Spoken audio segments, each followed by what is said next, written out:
on the Gaia continent, monsters have been mysteriously vanishing for several years now. At first, people thought these creatures were just going extinct. But surprise, surprise. They were actually being whisked away to another dimension. This twist is precisely what one particular mage had been hoping to uncover. All along, this mage has spent ages studying the sudden monster exodus, though he's still clueless as to the why and how of their interdimensional trips. Instead, his real focus is on how he can harness this power for himself. After gathering every scrap of research he could find, he finally set up a magic circle deep within a dungeon called the Great Labyrinth. Now, with all his work coming to fruition, he sets the coordinates, channels his mana, and steps onto the magic circle, ready for the grand leap to another world. A brilliant light flares up around him as the spell takes effect, illuminating everything in a radiant aura. Then in a blink, everything goes still. Confused, the mage realizes that while the air feels different and the temperature is off, he's not in another dimension after all. Nope, he's still outside the dungeon. Or rather, the entire dungeon has been transported to another dimension, leaving him stuck in a hole where the dungeon used to be. Meanwhile, in a different dimension, a young man stands in his attic, gaping at the interdimensional portal that suddenly popped up before him. Up until a few seconds ago, his day was pretty ordinary. Kong Janik had been going about his work, observing the bustling college students around him, feeling a twinge of nostalgia for the days when he, too, had passion and purpose. Nowadays, though, as a daring hunter, he doesn't exactly have the luxury of career dreams. His co-worker snaps him back to reality, reminding him they're still only halfway through their massive workload, so no time for just standing around. After a truly grueling day, the two men finally get some rest in their van. Strangely, Jin Yu is barely bundled up, despite the chilly weather outside. Turns out one perk of being a hunter, no matter how low-ranking you are, is an enhanced tolerance to temperature, and saves him a nice chunk of change on his heating bill. Sure, hunters enjoy some nifty perks, but Jin Yu is still slogging it out in part-time labor jobs. Why? Because he's flat broke, that's why. And with all the top guilds monopolizing hunter gigs, there's simply not much he can do about it. A local serial killer has been wreaking havoc, specifically targeting hunters from top guilds. And now those guilds are greedily snapping up every single hunter job in sight. Well, so much for him climbing the ranks anytime soon. Today, however, seems to be Jin Yu's lucky day. A loud crash, followed by screams echoing from the school area. This is his chance. Chaos like that can only mean monsters are on the loose, and just bagging a few of them could set him up with enough cash to coast for a whole year. But as luck would have it, his dreams are promptly crushed when a man barrels in, shoving Jin Yu aside, as several other hunters swoop onto the scene. Titan, the guild managing the area, is already on the scene, and in a flash, they take control of the situation. Du Yen, the deputy guildmaster, snaps at Jin Yu, telling him to get lost, unless he's itching for a one-way ticket to the afterlife. The gap between him, a mere D rank, and an A-rank hunter from a big-time guild, is just too massive to bridge. With his aspirations trampled, he trudges on to his next part-time gig, hoping it will at least pay a few bills. Later, as he arrives home, weighed down by a hefty dose of defeat, he hears a strange noise emerging from deeper within his apartment. He investigates. He suddenly finds himself face-to-face with a portal leading to another world, absolutely packed with monsters. Strangely, the creatures don't seem to see him, and he's able to pass right through, with zero weird reactions on his end. This could be the big break he's been searching for. Heading downstairs to gather his thoughts, he quickly ponders his options. This portal is undeniably some sort of dungeon, a concept that, until now, had only existed in theory. Had it appeared anywhere but his attic, he'd be thrilled, but it's here, in his own home, which seriously complicates things. Reporting it to the association would only mean they'd kick him out for investigative purposes, so his only real choice is to keep it under wraps and claim it as his own first. First, he needs to confirm if monsters can cross over to his side of the portal. Thankfully, they can't see him.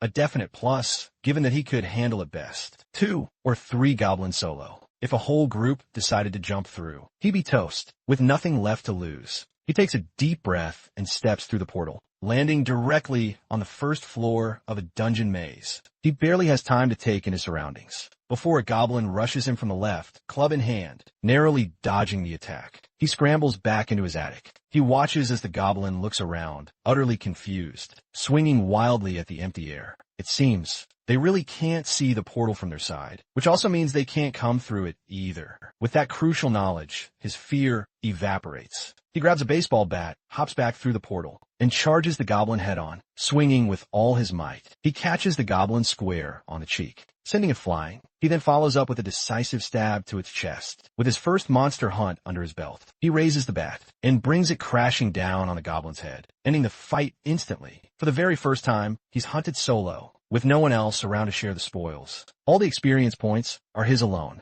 His level, stagnant for the past 3 years, immediately shoots up, and the goblin's body is all his to sell, potentially worth 3 million won if he plays his cards right. The very next day, he heads to a hunter's market, eager to sell off the goblin corpse. One look at the body, and the merchant can tell our guys, a total newbie. His inexperience has severely lowered the goblin's market value. Still, Jinnick manages to secure a little over 3 million.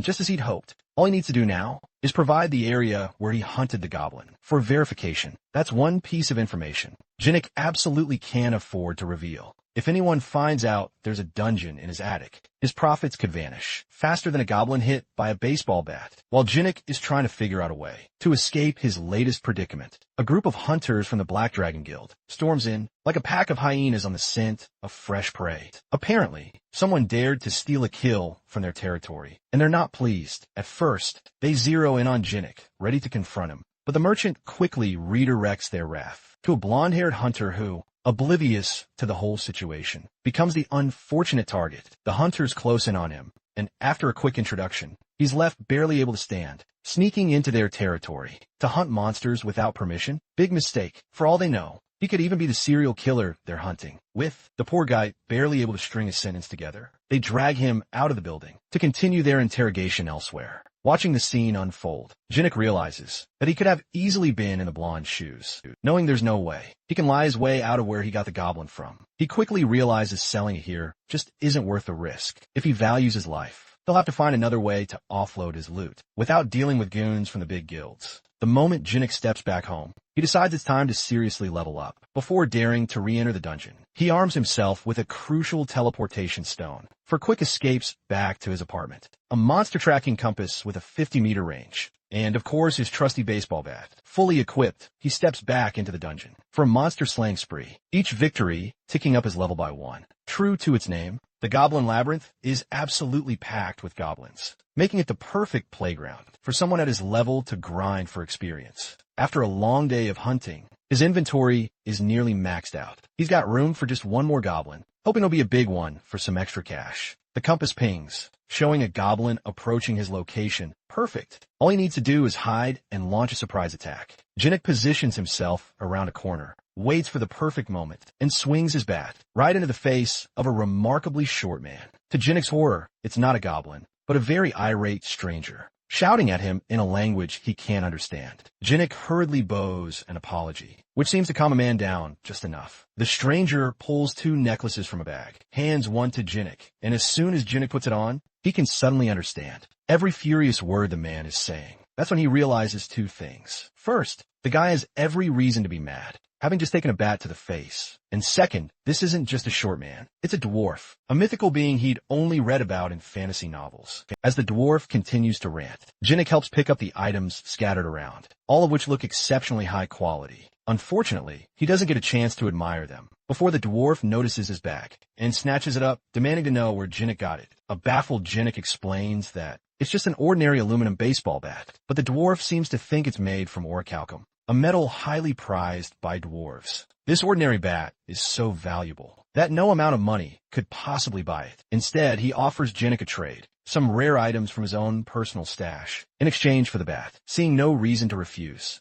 Jinnick follows the dwarf back to his workshop. He watches as the dwarf takes the bat deeper into the maze of tools and treasures. As Jinnick glances around the workshop, his eyes fall on the various weapons laid out. He can't help but wonder which one he should try to swipe, but the dwarf returns before he can make up his mind. In his hands, Jinnick's newly upgraded baseball bat. For some reason, it's shining bright red and has a slight glow. Jinnick double-checks. Is this really his bat? The dwarf confirms that. It's just one of orichalcum's traits. It starts out weak and flimsy, but once enchanted, it becomes incredibly strong and durable. That last word catches Jinnick's attention. Enchanted? Somehow, the dwarf managed to enchant his bat. Testing a few swings, Jinnick notices it feels entirely different from what he remembers. It's almost hard to believe that something this powerful could even exist, let alone be made from an ordinary aluminum bat. He checks his status menu, and sure enough, his bat is now classified as a legendary item, boasting S-grade durability and an automatic retrieval feature.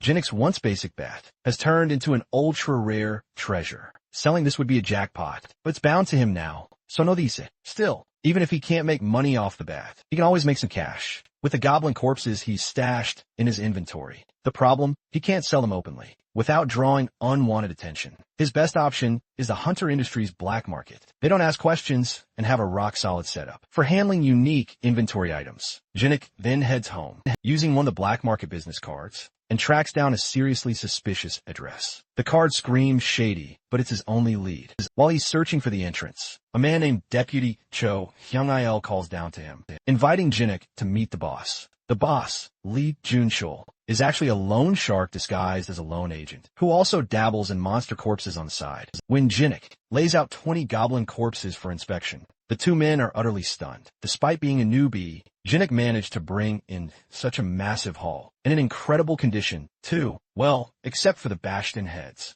As they're negotiating prices, they're suddenly interrupted by a frantic black market merchant, rushing in to announce a monster has appeared nearby. Turns out, laying out 20 fresh goblin corpses was like putting up a neon sign for nearby monsters. Worse yet, two orcs, definitely out of Jinx's league, appear. Jinx quickly realizes he has only two options: grab his corpses and run, or become orc food. But it's too late. One of the orcs is already swinging a battle axe straight at his head. He dodges the first swing, but the second one is far too close. Just when he thinks it's game over, his enchanted bat magically summons itself from his inventory and blocks the attack, sending the orc flying back. Another enchantment, presence detection. With this bat, Jinx might actually stand a chance. As the orc charges again, Jinx, now more confident, goes on the offensive. He smashes the bat down on the orc's knee, instantly disorienting it. He follows up with a strike to its face, snapping its neck instantly. Just like that, his level jumps from 24 to 36, before he can celebrate the second orc attacks. This time, he dodges, runs behind it, and slams his bat into its back. Then, he finishes it off with a final blow to the head. With the orcs defeated, Jinx flashes a victorious smirk. He turns back to the wary men and brazenly proposes adding the orc corpses to their deal. That day, Jinx practically skips away, after masterfully negotiating a payment of 15% above market price. His bank account? Now it's a glorious sight to behold, and thanks to rescuing the black market crew, he secured a reliable buyer for all his future loot. It's crystal clear the black market guys have now realized Jinx isn't just some low-level thief. They're staring at a true hunter, strong enough to solo two monstrous orcs, even with his legendary bat and newfound strength bolstering him. Though he knows full well, he'll need much better gear to tackle those higher-grade monsters. Fortunately, he's got a brilliant plan to snag his next upgrades, maybe even for free. The very next day, Jinx arrives, hauling a crate brimming with beer cans and top-shelf alcohol for the dwarf, thinking he struck pure gold. After all, the dwarf absolutely loves aluminum. So why not beer cans? The dwarf's eyes widen as he gazes at the crate, seeing orichalcum. He eagerly tries a can, only to instantly spit it out.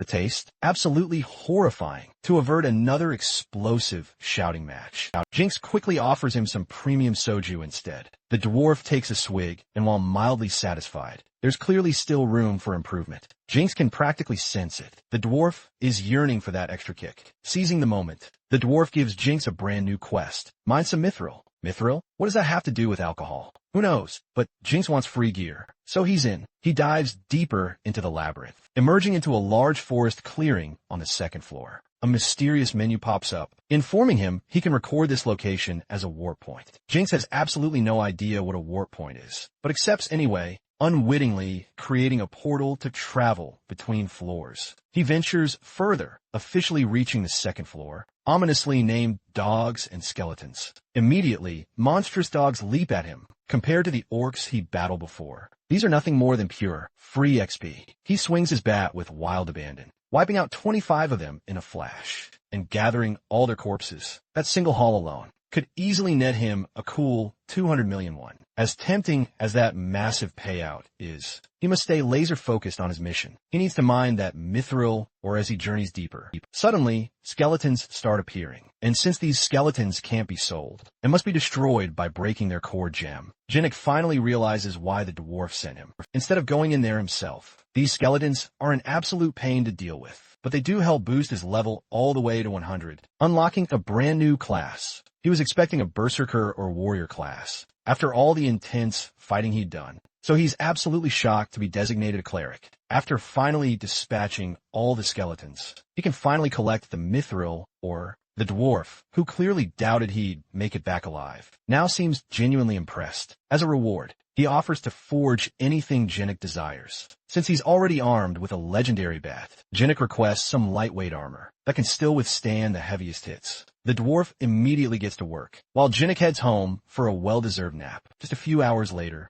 he returns to find the dwarf ready with a brand new piece. Mithril chainmail. It's designed to fit snugly under his shirt and hoodie, making it the perfect hidden armor. And to demonstrate, the dwarf smacks Jinnik right in the chest with a hammer, an attack that would have normally shattered a rib or two, but Jinnik barely feels a thing. With this incredible armor and his enchanted bat, his combat skills have absolutely skyrocketed. Meeting this dwarf, in particular, was definitely the lucky break he'd been waiting for. But the dwarf isn't quite done. He then hands Jinnik a large barrel of soju, made from the very mithril or Jinnik brought back. Jinnik takes it home to give it a try, and discovers the dwarf was absolutely right. The mithril barrel has utterly transformed the soju into something completely unique and incredible. With this potent brew in hand, he immediately contacts the black market dealer again, offering not only those valuable cobalt corpses, but now also premium, top-tier liquor. Meanwhile, across town, the Titan Guild is wrapping up a training session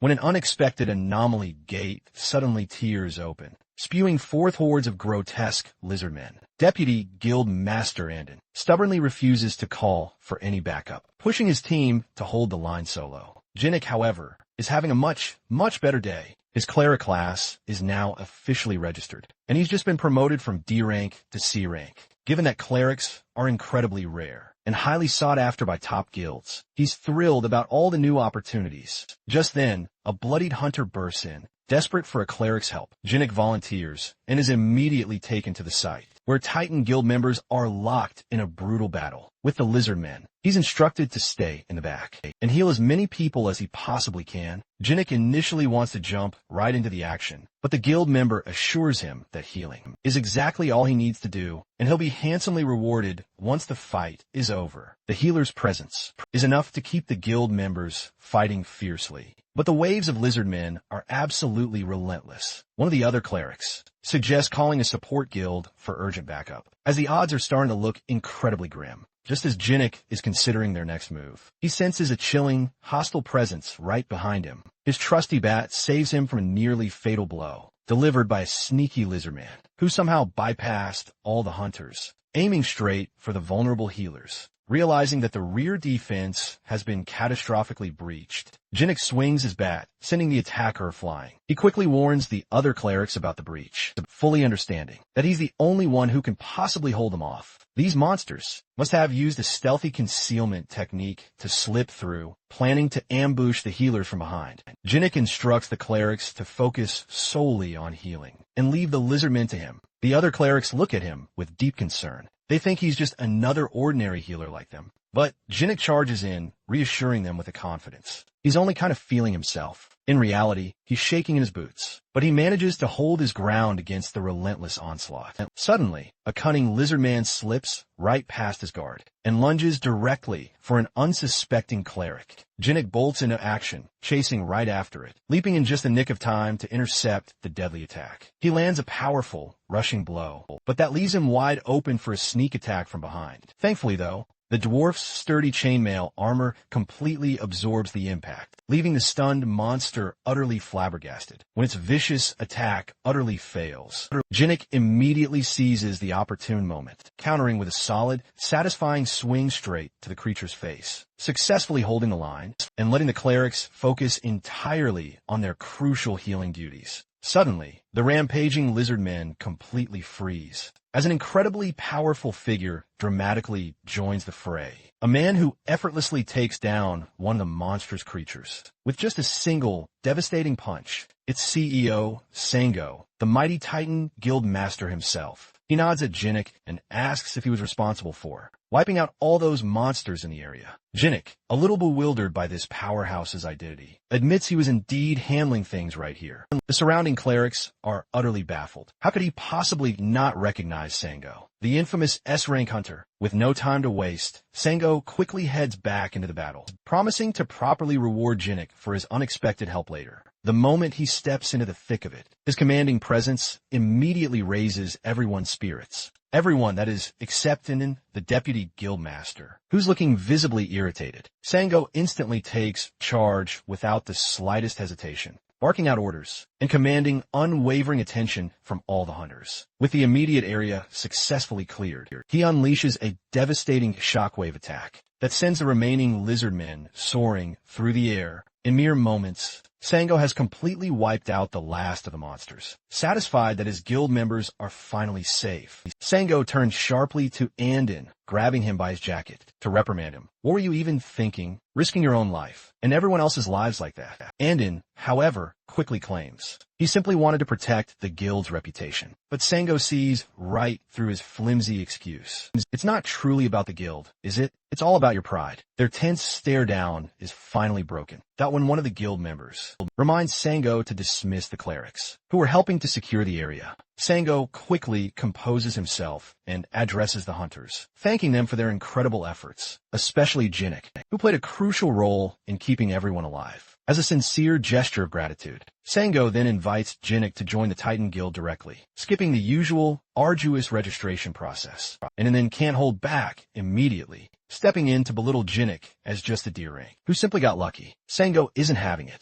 He reminds Anden that this mere D-rank saved countless lives that would have been lost without his unwavering determination. Sango then forces Anden to apologize, delivering a crushing blow to his inflated pride. However, Jinnik declines the generous offer. He's not interested in joining a guild where people like Anden hold any authority. That's the final straw for Anden, who lunges at Jinnik with an enraged, enhanced punch, only to be met by Jinnik's counterpunch squarely in the stomach. The powerful blow knocks Anden out cold, and the shocking scene soon makes headlines, sparking quite a buzz across all local news outlets. The very next day, the higher-ups of the Titan Guild are absolutely seething over what happened to Anden. Not only was he publicly embarrassed by a mere C rank, but he was also unceremoniously demoted from his coveted position as Deputy Guildmaster. They demand that this C rank immediately show up before them to explain himself. However, Sango, the guild master, isn't having any of it. He points out that Anden not only put multiple guild members at grave risk, all for the sake of his wounded pride, but also brazenly attempted to attack someone who fought valiantly for their guild. That's more than enough reason for a severe demotion.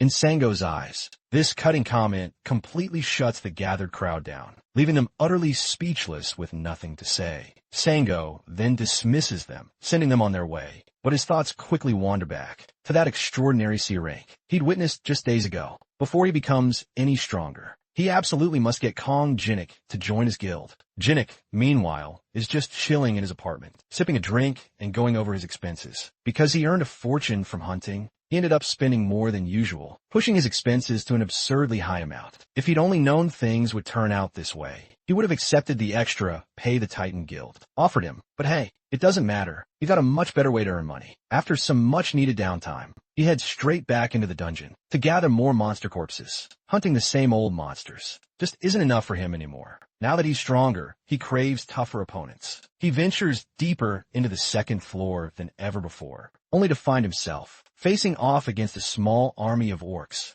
One of them tries to sneak up from behind, but he deftly sidesteps the attack and strikes back, defeating the orc in an instant as several more swarm around him. Jinnik thinks, just a few days ago, I would have been dead on the spot. Thanks to his new gear, though, he dispatches them with ease. By the end, he's tallied 20 orc corpses, enough to keep him financially secure for a whole year. Still brimming with energy, he decides to delve even deeper into the dungeon realm, entering the third floor, ominously dubbed the Temple Guardian's Labyrinth. At first glance, it appears empty, but that calm is abruptly shattered by a sudden tremor. Shaking the ground, a massive hand bursts out beneath him. Jinnik barely manages to evade it. Thankfully, he's incredibly quick on his feet. The hand belongs to a massive stone golem, an artificial monster built from pure mana. Its attacks prove too fast for him to dodge, and even when he blocks them, The sheer force sends him staggering back. With limited options left, he realizes the golem is incredibly powerful, but lacks the intelligence to wield that strength effectively. Seizing the opportunity, Jinnik lands a crushing blow right on its head, shattering it into 1,000 pieces. But hold on, the golem immediately starts reforming. Alright, golems are only defeated by shattering their core. Jinnik exclaims in sudden realization, remembering this crucial detail, but a moment too late. As he scrambles to retreat and strategize, the monster regenerates its hand with lightning speed, not fast enough to grab him before he can even escape. Just as he believes he's completely trapped, an arrow suddenly flies in, piercing the golem's chest. Seizing this golden opportunity, Jinnik follows up with a sharp, precise jab from his trusty bat, shattering the core and finally defeating it for good. He turns, intending to thank his mysterious savior. But instead of the dwarf he was expecting, he's met with a breathtakingly beautiful woman, sporting some rather peculiar, pointed ears. An elf, he thinks, a new realization dawning. Bowing his head, he genuinely thanks her for saving his life. But he fails to notice her suddenly rushing straight toward him. Before he can react, she seizes him by the collar, pulling him close for an intense interrogation. "I've never seen you in this dungeon before. Who are you, and where did you come from?" she demands, her curiosity absolutely unyielding. Clearly, she's not from Jinnik's world either. His outfit looks entirely unfamiliar. As he struggles to escape her firm grip, she bombards him with a barrage of questions. Eventually, she finally lets him go, after he mentions he just entered the dungeon today. "That means you know where the entrance is," she exclaims excitedly, shoving him to the ground before carelessly dropping her bow. "Finally, I found a way out of this dungeon." Jinnik stands up, demanding to know what's going on, with her sudden, aggressive behavior. But the elf completely ignores him, insisting he take her straight to the exit. Not impressed by her incredible boldness, he rolls his eyes, but internally admits she's quite pretty. "Though, I guess I can let it slide for now. If you guide me out of this dungeon, I'll compensate you handsomely," she promises. "After all, I'm a platinum rank mercenary, so you can trust me." Her name is Lucia, and she's a half-elf. She fancies herself quite the celebrity. Surely, he's heard of her before, but Jinnik has absolutely no clue what she's on about. When she proudly declares herself a platinum rank mercenary and flashes him her badge, he still hasn't seen or heard of anything like it. "Did you crawl out of some backwater village? How do you not know what this badge is?" she exclaims, utterly bewildered. "I'm from Seoul, Korea," he replies, and her expression twists into sheer bewilderment. "Wait, what? Seoul? Korea?" Lucia quickly realizes the crazy mage might have actually pulled off his dimension hopping spell. "A mage from my dimension cast a spell on this dungeon that transported it directly into yours," she explains. That sounds utterly impossible to Jinnik, but it seems that's exactly what went down. However, since it was a dimensional shift, reversing the magic will allow her to return to her own world. Jinnik had sensed something was off, but it turns out this dungeon isn't even from his world. If it returns to its original location, that could spell serious trouble for him. He asks if she plans to send the dungeon back immediately, but she can't. It would be too difficult to reverse the magic here. She replies, "But there's a hidden spot that could help. It's a hidden room on this floor that I found ages ago." While searching for an exit, she asks for his help getting to the hidden room and promises to reward him handsomely for his assistance. The conditions don't seem too shabby, so he agrees to help her reach it. As they make their way, they fight off a few orcs, and Jinnik notices that she's far stronger than he initially thought. That arrow she fired earlier? Seriously, fighting her here would definitely put him at a disadvantage. His safest bet? Cooperate with her and keep assessing the situation. After a bit more walking, they decide to rest at a safe spot. Jinnik had packed some chocolates in his pockets for emergencies, and he offers her one. She's instantly hooked and demands more. After scarfing down his entire supply, she then asks for even more. Unfortunately, that was the very last one. Yet, she seems satisfied enough to continue their journey, at least for now. Eventually, they finally reach a massive room that houses the dungeon's formidable boss. Lucia believes there's a good chance the mage's spell could be hidden in that very room. To investigate, they'll first need to take down the boss. She tells him he won't have to do much. All he needs to do is help her finish it off. Once she takes it down, they can finally open the door. As soon as they step inside, the monster unleashes an enraged roar before launching a furious attack. Lucia charges up an arrow and aims it straight for the boss's chest. "Watch me closely," she exclaims, like some kind of seasoned superhero. Then she unleashes a technique called aura to drastically increase the impact of her attack. She fires the arrow, and it slams into the boss head-on, knocking it right onto its back. Just one of her powerful attacks. was enough to bring down that massive armored monster. Talk about a show-off. Now, Jinhook has to finish the job before the creature can get back up, just like with the golems. He has to aim for its vital core. He leaps on the fallen creature's chest and smashes his bat right where he believes the core should be. One hit doesn't seem to be enough to bring it down, and suddenly a massive fist rushes at him from the side. He narrowly blocks it with one of his cleric skills, the Holy Shield, like a true pro, using his momentum. He pushes himself back onto its chest. If one hit isn't enough, then he'll just keep bashing it until it stops moving.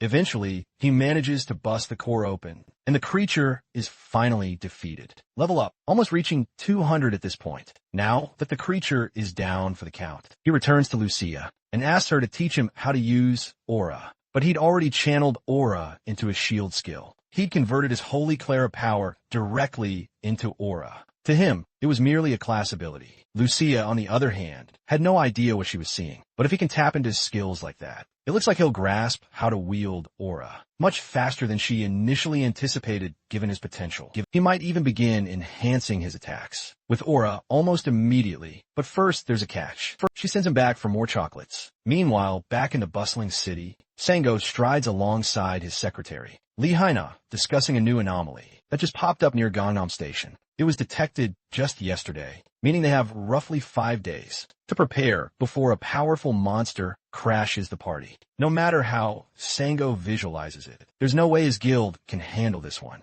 alone. However, all the other major guilds have already been dispatched overseas, leaving the Titan Guild as the only one left in Korea to fight. Haina continues her search for capable hunters who are freelancing locally, but none of them seem reliable enough. Sango, however, has his sights set on someone else. Coincidentally, that someone happens to be crossing the street. He quickly excuses himself from the conversation with his secretary and races after Jinhyuk, who's lugging home a large box of snacks that the elf specifically asked him to get. When the guild master's voice catches his attention, he proposes Jinhyuk rejoin the Titan Guild once more, but Jinhyuk has no intention of changing his mind. In that case, then, Sango offers Jinhyuk a job as a mercenary, so he can still work for the guild without officially being a part of it. The reward sounds incredibly substantial, which piques Jinhyuk's interest, but he only promises to think about it. Classic Jinhyuk. He then returns to the dungeon and presents the snacks to the elf. She happily devours every last one.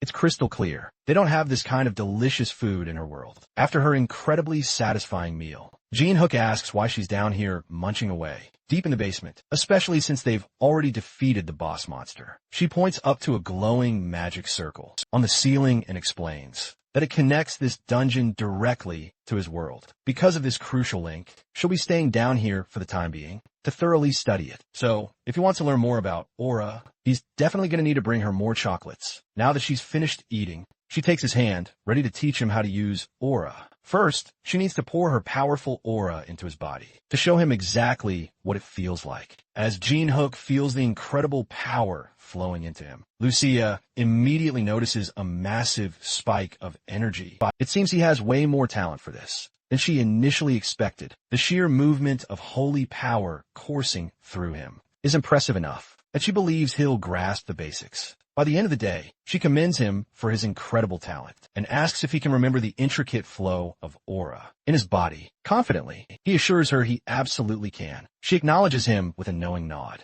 Before turning to leave the dungeon, she mentions that she was initially supposed to investigate the magic circle first, but it seems faster to train him directly on how to use aura. And the best way to do that? Practical experience. She takes him to a completely different part of the dungeon and casually tosses him into a massive horde of monsters. Surprise, she seems to say, as he suddenly finds himself fighting an entire army of goblins and kobolds all at once. Surprisingly, he manages to hold his own quite well, while also collecting their corpses. Turning to Lucia, he asks, "Why am I suddenly fighting a horde of monsters? When you said I'd be learning how to use aura?" She shrugs. "This is how you learn. Even though I infused a bit of mana into your body, so you could feel it, you need to sense the rest on your own. Just activate aura using your holy power. There's no better way to get the instinct for it than being thrown into the thick of real combat." Jinhook is more exasperated that Lucia didn't mention any of this beforehand, and instead just plunged him into action without warning. As they're fighting, the ground suddenly begins to shake, and a massive stone golem erupts from the earth. It lets out a thunderous roar, pushing Jinhook away.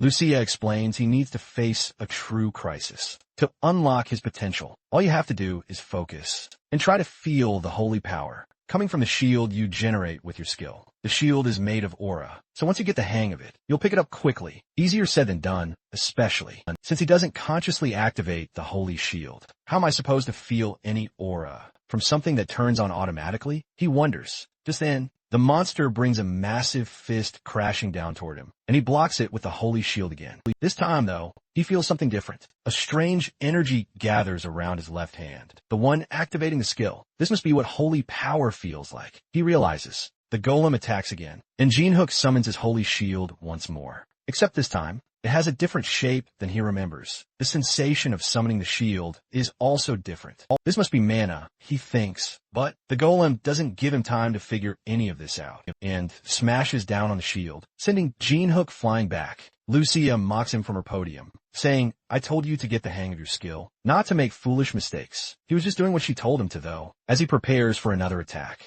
a status window suddenly appears in front of him. He has acquired a new skill, called Holy Power Application. This skill allows him to use Holy Power to enhance his attack and defense, based on how much Holy Power is used. Wait, so there are ways to gain skills beyond just a job change? He thinks. Lucia notices him spacing out, and decides to take matters into her own hands. It seems that facing a golem, while learning aura, is just too much for you. She remarks, volunteering to take care of it herself. But Jinhook quickly recovers himself and tells her to stand down. Now that I have a grasp on my new powers, I should be able to handle everything. He charges at the golem, leaping off the ground to narrowly dodge another stone fist aiming right at him. While in the air, he focuses his mana on the bat and uses a front flip to gain more momentum before bringing the mana-enhanced bat down. Onto the golem's head, the monster falls, but he's not satisfied yet. He lands on its chest and focuses one more time, trying to channel even more mana into his bat before bringing it down right onto the golem's chest. At that moment, he unlocks a new skill called Holy Aura. With his newly enhanced weapon, he stabs the golem and successfully breaks its core. Unlocking his Holy Aura also allows him to gain new skills, like Precision Strike and Unyielding. Thanks to Lucia's training, he unlocked 2 passive skills and an active skill. But Lucia is more concerned about the fact that he learned how to use Aura in battle so quickly.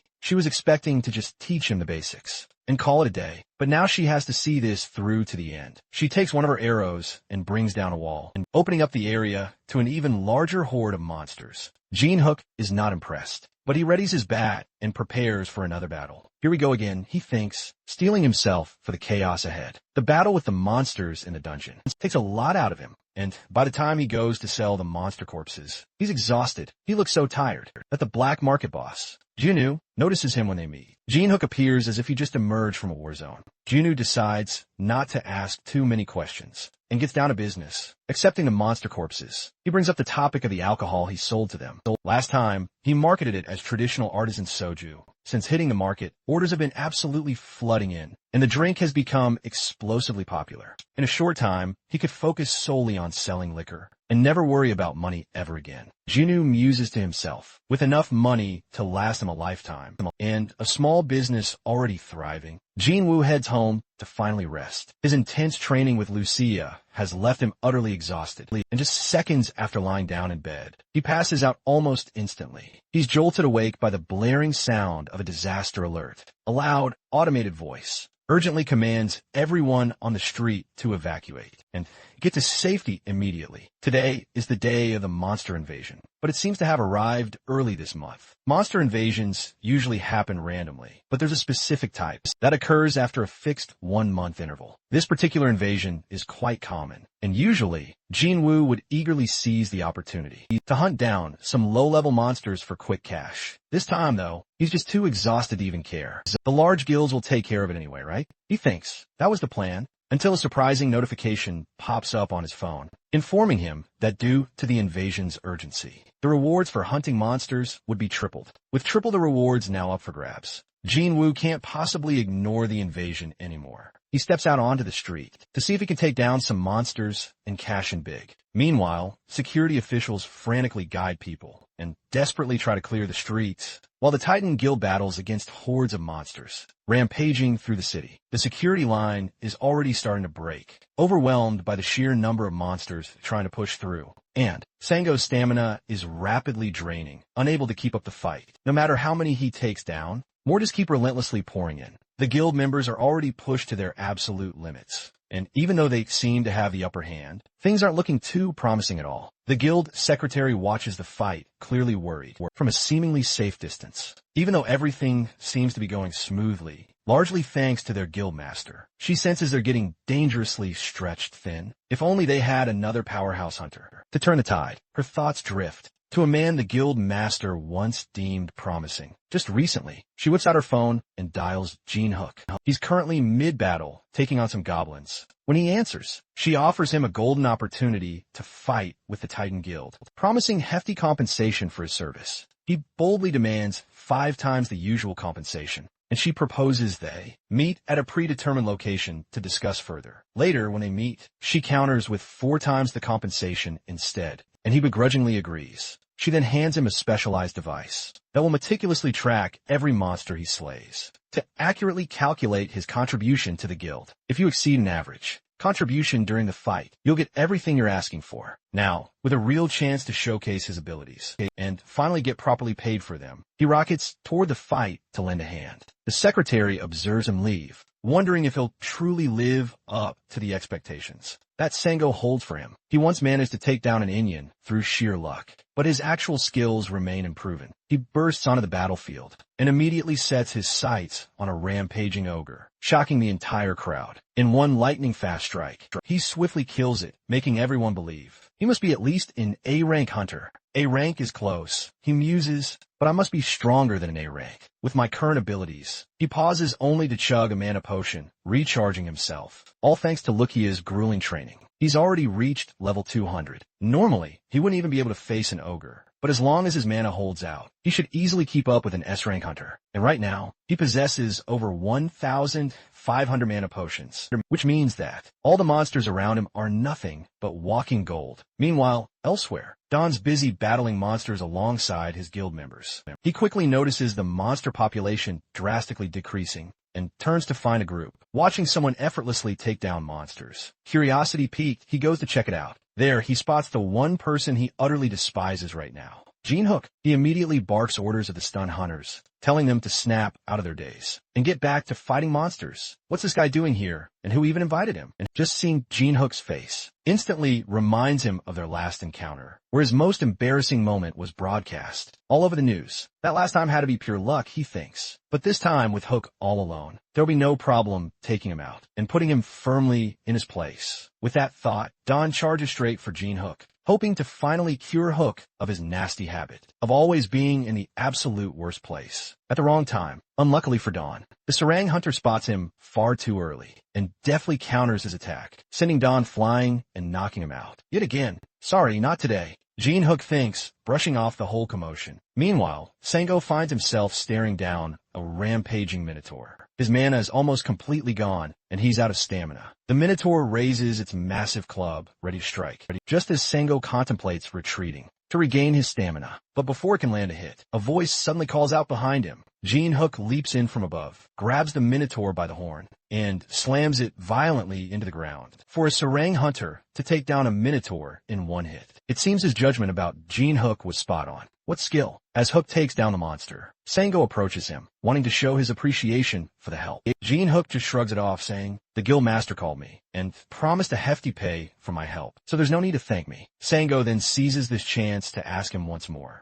to join their guild. If you join forces with us, opportunities like this will just keep popping up. Gene Hook takes a moment to seriously consider it and finally replies, "Once we finish off these last monsters, then I'll think about it," as they talk. Suddenly, Sango gets a call from Hyena. She tells him to look up at the sky, where the clouds have turned an ominous black, and the weather has turned fiery, crackling with furious lightning. Something huge and menacing lurks within the clouds, and it definitely doesn't look friendly. The creature blasts lightning down at everything, targeting both the monsters and hunters alike, and devastating buildings as it flies overhead. It's soaring so high in the sky that their skills can't even touch it, leaving them completely defenseless Sango suggests they return to his guild to assess the situation, inviting Jinnik to join him. Reluctantly, Jinnik agrees, and they reconvene in his office. They run various tests, only to discover that nothing they've tried so far can affect the creature or defend against its relentless attacks. Every attempt to stop it has been nullified or utterly destroyed. They realize they desperately need something with immense firepower, capable of devastating long-range destruction. Lucia immediately springs to mind, and Sango recognizes there might just be a way to bring it down. After all, as Jinnik leaves to fetch Lucia, the executives of the Titan Guild gather to discuss Sango's apparent favoritism toward the C-ranker. The other guild members brainstorm alternative methods to defeat the monster without relying on Jinnik, but they quickly find themselves with no other choice. All other strategies are guaranteed to fail, leaving them with only one option: to trust the one hunter with a plan. They consider calling the Gyusha Guild, a large group filled with A-rank and higher mages. But no, they don't care about casualties. Inviting them would likely lead to countless deaths. The room falls silent as they acknowledge their extremely limited options. Meanwhile, Jinnik emerges from the portal with Lucia, thanking her for agreeing to help and promising her as many sweet treats as she desires. In return, they ascend to the top of the Titan Guild headquarters. Jinnik reveals the monstrous creature to her, currently terrorizing their city. He asks if she can take it down, and she confidently assures him she's more than capable. The monster is gargantuan, so massive. She claims she could hit it with her eyes closed. This is a level 300 creature, the highest power level ever recorded, and yet she declares she can eliminate it. But first, she'll need some assistance. The building's roof can't withstand her immense power, so she asks Jinnik to prepare a shield. It needs to absorb most of the impact. Not wanting to see entire city blocks destroyed, Jinnik calls the guild leader, inquiring about the potential collateral damage. Once they take down this monstrous threat, Sango tells him not to worry about collateral damage and to focus solely on bringing the creature down. With that settled, Jinnik prepares the shield, while Lucia charges 2 arrows, ready to strike the beast. She aims carefully, then unleashes the arrows, creating a massive shockwave that actually pushes Jinnik back. Even with the shield, the 2 shots tear through the sky and land a direct hit on the monster, obliterating half its body with the sheer force of the impact. The Titan Guild watches in stunned off from the ground, absolutely amazed that Jinnik managed to pull it off so effortlessly. Hunter Kong, Jinnik truly continues to impress. The whiplash from Lucia's attack leaves smoking trails all over the building's helipad. While it wasn't the time to hold back, Lucia, this was a bit excessive. Lucia, on the other hand, is disappointed the monster was so weak, attributing her easy victory to her immense, overwhelming strength. Regardless, the job is done, and it's time for her to head back. She hands Jinnik a tracker that monitors his points, showing a staggering 240 points. Before she finally leaves, she warns him not to place too much trust in others, especially when money is on the line. People's minds tend to cloud with greed. She advises him to always be wary, a lesson she's learned from her many adventures. Jinnik assures her he'll be fine and will handle anything that seems suspicious. They part ways, and he heads down to the street, where he's met by Sango and his secretary. The group catches up to him, intrigued. They demand to know how he managed to defeat such a formidable monster all by himself. Jinnik, however, politely declines to share, calling it a secret. One of the executives is instantly offended, refusing to believe a mere C-ranker could possibly defeat such a colossal beast. However, Jinnik coolly shows them his monster tracker, displaying a substantial number of points earned, proving he did indeed take it down. Sango immediately stops the executive, profusely apologizing to Jinnik for the outburst. The executive watches in seething anger, feeling Sango favors a C-ranker over his own guild members. He decides it's time for a drastic change. Believing Sango is hindering the guild's future, he pulls out his phone and dials an unknown number. By the next day, rumors explode throughout the city. An ordinary C-ranker single-handedly defeated the giant monster. Members of the Titan Guild are skeptical, naturally, but verifying the information isn't too difficult. Word also circulates that the guild master himself offered Jinnik direct entry into the Titan Guild, which he flat out turned down. He must be incredibly confident in his skills to reject such a significant offer from Sango himself. The rumors even reach the illustrious Allron Guild, who learn that Indoan has been hostile hospitalized. After the recent monster invasion, known for his impressive skills, it's shockingly revealed he was defeated by the rumored C-rank hunter. If this is true, the rumors hold some serious weight. The Allron Guild scouts decide to meet with Jinnik to verify all this information. He might have unlocked a hidden class, which is exceptionally rare for hunters. If that's the case,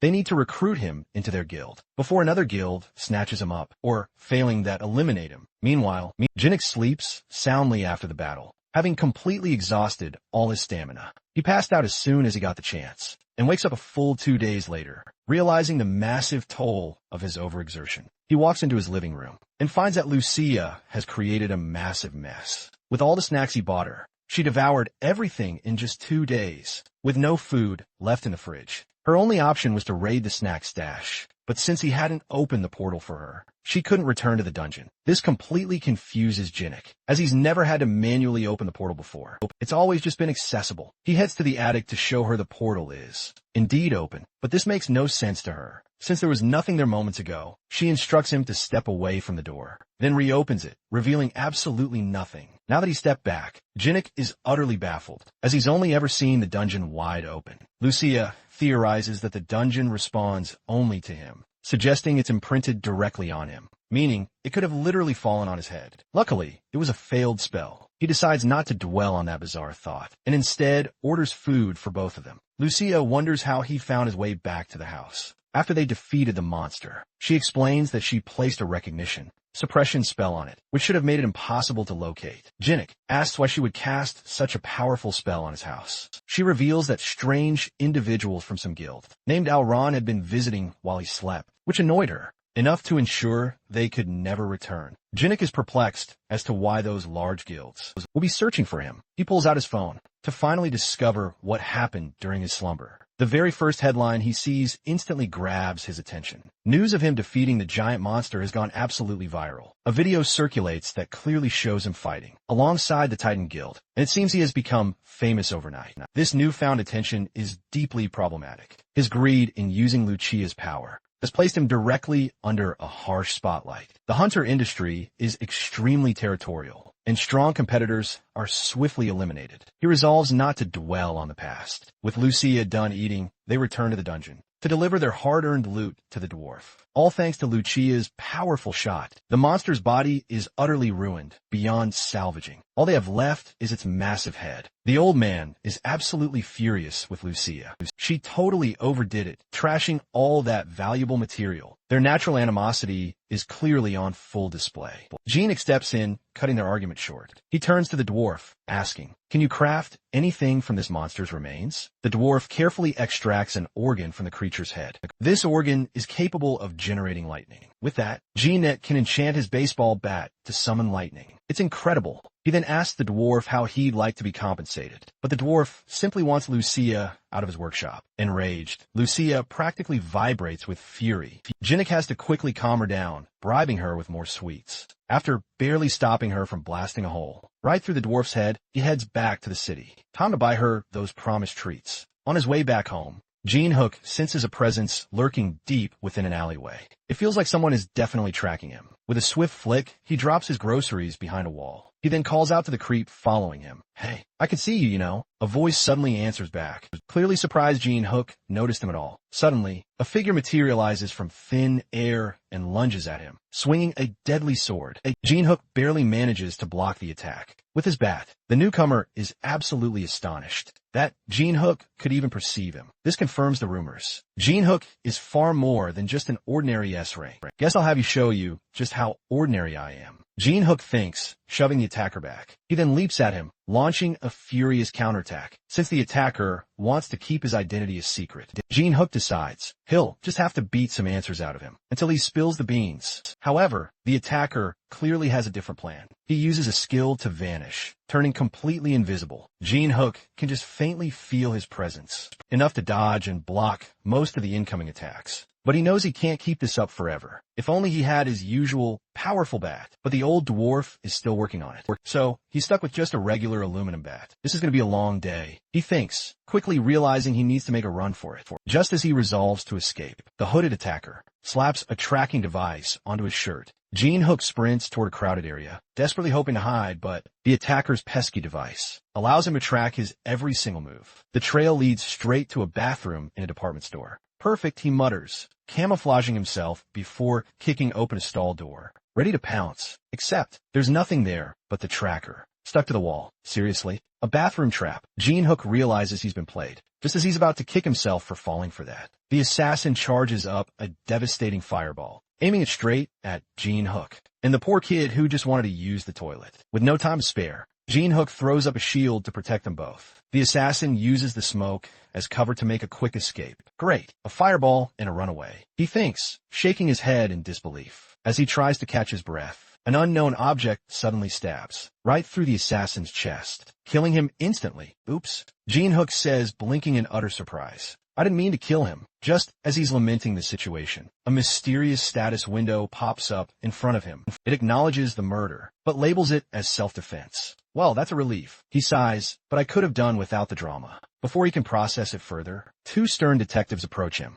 asking pointed questions about the incident. He tries his best to cooperate, explaining how he was just minding his own business when chaos suddenly erupted. Luckily, since he didn't receive the villain trait, the detectives don't suspect him of any foul play. They confirm he was acting in self-defense and eventually let him go, but not before warning him not to mention the words murder or self-defense or a villain. They shackle him with a device that'll monitor his every word. Fantastic, a babysitter, he grumbles under his breath as they finally release him. As Jin-hook makes his way home, he can't shake the unsettling feeling that he's become the unexpected center of attention within the entire hunter community. The detectives are buzzing with speculation, noting how he somehow blocked a devastating attack while protecting an innocent child and absolutely decimated a high-level hunter. No way this guy is just a C rank. They whisper, I just hope he doesn't do anything to lose our trust. Back at home, Jin-hook investigates his new class, the Inquisitor. It appears to evolve from his cleric abilities, but with a major twist. His skills are now incredibly self-focused, allowing him to function like a true tank while healing himself. Plus, he gains the astonishing ability to see the karma of others. Fantastic, now I can judge people on top of everything else,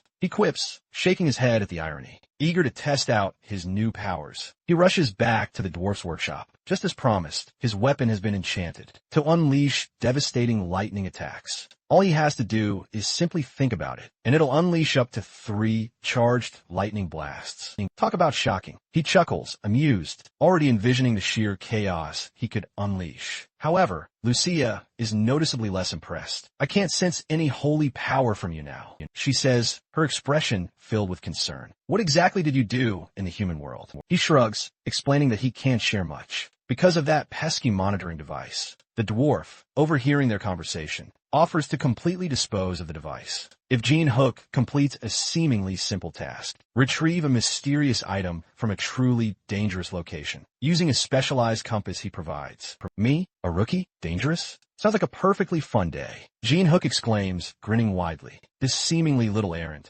had dragged Jin-hook to a truly treacherous, mountainous path that seemed to defy all common sense. Steep cliff, impossible terrain. Who in their right mind would ever come here willingly? And yet here he was, armed with nothing but some basic hiking gear. He was rappelling down what looked like a bottomless pit. All this insane effort just to mine some ores? That old dwarf truly had no shame, sending him into a death trap for a few shiny rocks. Meanwhile, Lucia was having the time of her life. While Jin-hook wrestled with his gear and desperately tried not to fall to his doom, she leaned back, utterly casual, watching his struggle like it was prime entertainment. Amused by his efforts, she teased him, wondering if he was really struggling this much. From her perspective, just to go down, this was nothing, and she made sure he knew it, if he wanted to make it out in one piece. He had one job: follow her lead, stick to her instructions, and under no circumstances should he act on his own, unless he wanted to experience a tragic, but yet slightly comedic death. And then, as if to prove how easy it really was, she took a step forward and jumped. No oops, no hesitation. Just a confident leap into the abyss. Jin-hook barely had time to react before she was already scaling down the rock face, with nothing but her bare hands, landing effortlessly like she'd done this 100 times before. Of course, she had to show off. Jin-hook sighed. He knew full well he couldn't just do what she did, at least not without breaking a few bones in the process. Lucia, however, saw things differently. From her point of view, he wasn't just being careful, but he was babying himself. If he kept acting like a fragile porcelain doll, he was never going to realize what his body was actually capable of. With a mischievous grin, she remarked that he was just limiting himself, fearing for no reason at all. And then, just to drive her point home, she dove headfirst into the pit. Completely unbothered, Jin Hyuk stared after her, torn between admiration and irritation. It was unbelievable, but maybe she was right. His body had changed. He was stronger, faster. He just wasn't used to seeing himself that way. Perhaps he was being too cautious. Taking a deep breath, he loosened his grip on the rope. He muttered to himself, then let go. The moment he free fell, adrenaline flooded his system. The wind roared past his ears, and for a second, doubt crept in. But as he neared the bottom, instinct took over, using his hands and legs. He braced himself against the rocky walls, slowing himself down just enough to land beside Lucia. Completely unscathed, she barely looked impressed. Arms crossed, she simply raised a brow and remarked that it had taken him long enough. Jin Hyuk exhaled, half in relief, half in annoyance. He grudgingly admitted she might have had a point. Lucia simply smirked, her confidence unwavering. She always had a point, and as much as he wanted to argue, the truth was undeniable. He wasn't a normal human anymore. He had been holding himself back for no reason at all, and judging by the satisfied look on Lucia's face, she had known all along. Taking a break in the middle of their mission, they settled on a steep cliff, gazing at the endless landscape below. The conversation, naturally, drifted toward what had happened outside. Lucia, arms crossed, voiced her concern. Removing the device might end up getting Jin Hyuk in trouble. But the old dwarf had been oddly confident about it, saying it would be fine. That meant there had to be a way. For all his grumpy outbursts, that blacksmith was undeniably talented. Even Lucia, who made no effort to hide her distaste for the old man, had to admit that when it came to things like this, the dwarf was reliable. She still didn't like him, but she had no choice but to trust his craftsmanship. Shifting the conversation, Lucia's curiosity turned to something else. Karma values, specifically the ones tied to Jin Hyuk's new class. She then asked about her own level, and after a quick check, he informed her that she had 82. She had the highest karma among the three. Jin Hyuk, on the other hand, was at 64, while the grumpy old dwarf scored 72.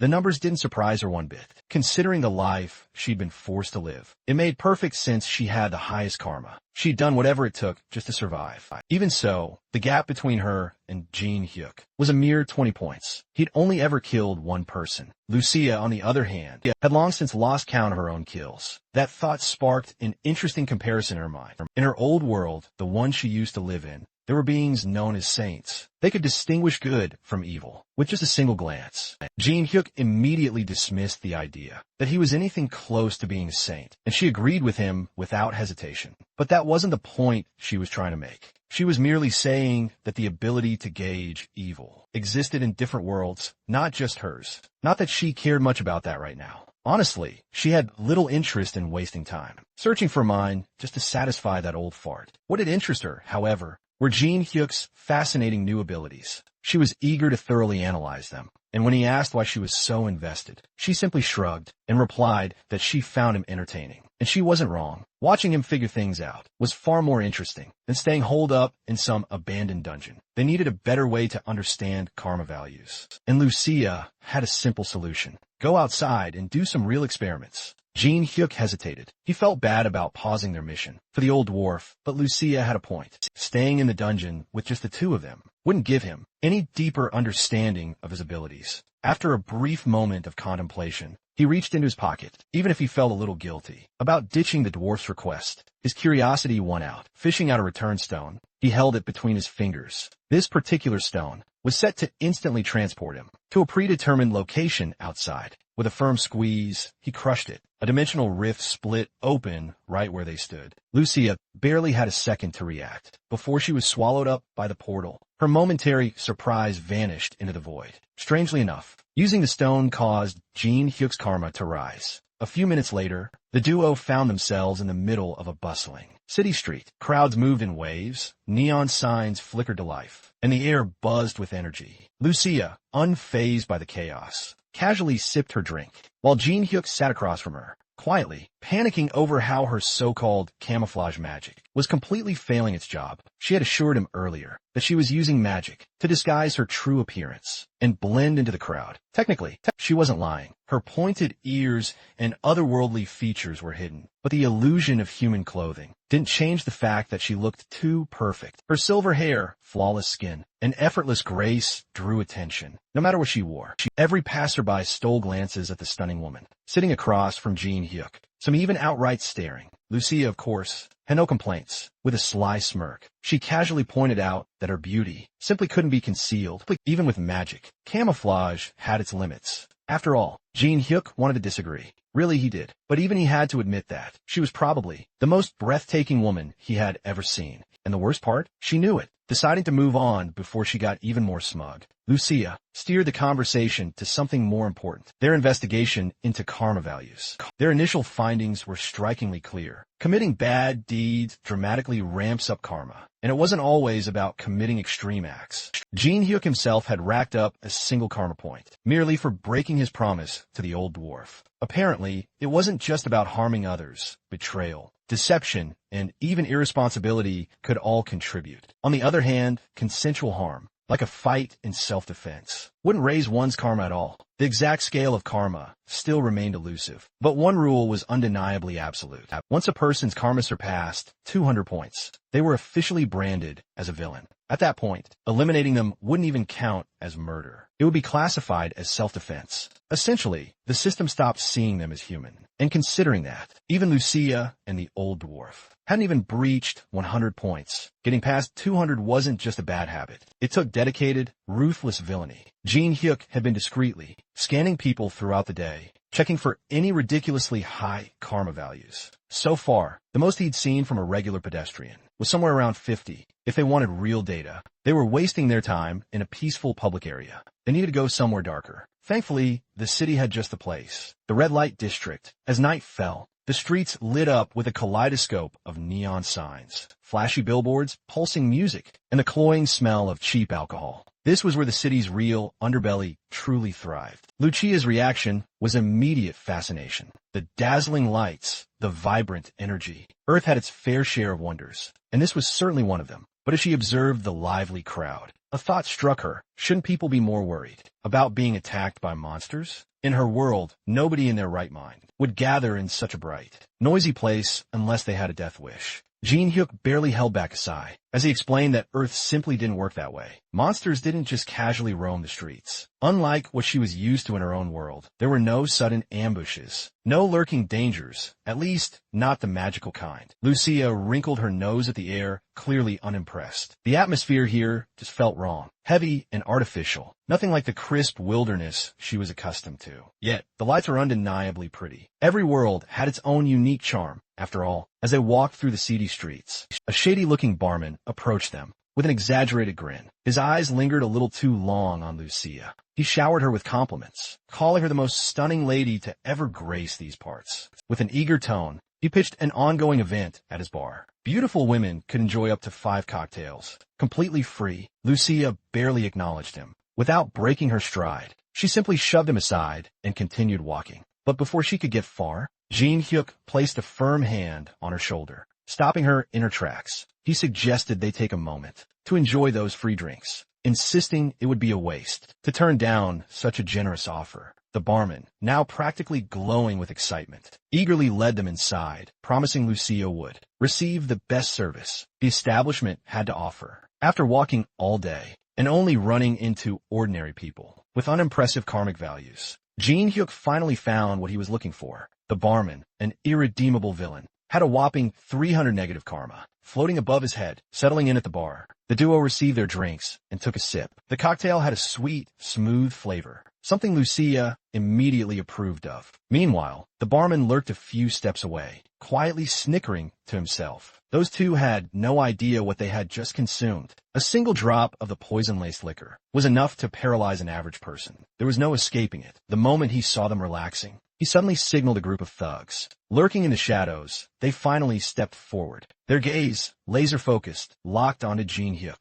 The plan was simple: take him out first. Jin Hyuk, however, barely even acknowledged their presence. He simply took another sip, then asked if they were truly sure this was the route they wanted to take. The thugs hesitated for a split second, completely thrown by his calm demeanor. That's when the realization hit them. The poison wasn't working, thanks to his unparalleled status effect resistance. The so-called fast-acting toxin was nothing more than overpriced juice jam. Without warning, Jin Hyuk spun around and delivered a bone-crushing uppercut to the nearest thug, sending him staggering backward. Finally, some action. It had been a while since he could properly stretch his limbs, and these street rats looked like the perfect warm-up. With a smirk, he pulled back and threw another devastating punch, this time knocking two goons out at once, sending them flying like ragdolls. A 2-for-1 deal? Not bad. The remaining thugs barely had time to react before he pivoted sharply, shifting his weight for a brutal kick. His foot connected with another thug's face, and with just a single, precise strike, the man collapsed, unconscious before he even hit the floor. Meanwhile, Lucia's eyes fluttered open as the effects of the paralytic poison finally wore off. Groggy but alert, she turned her head to assess the situation,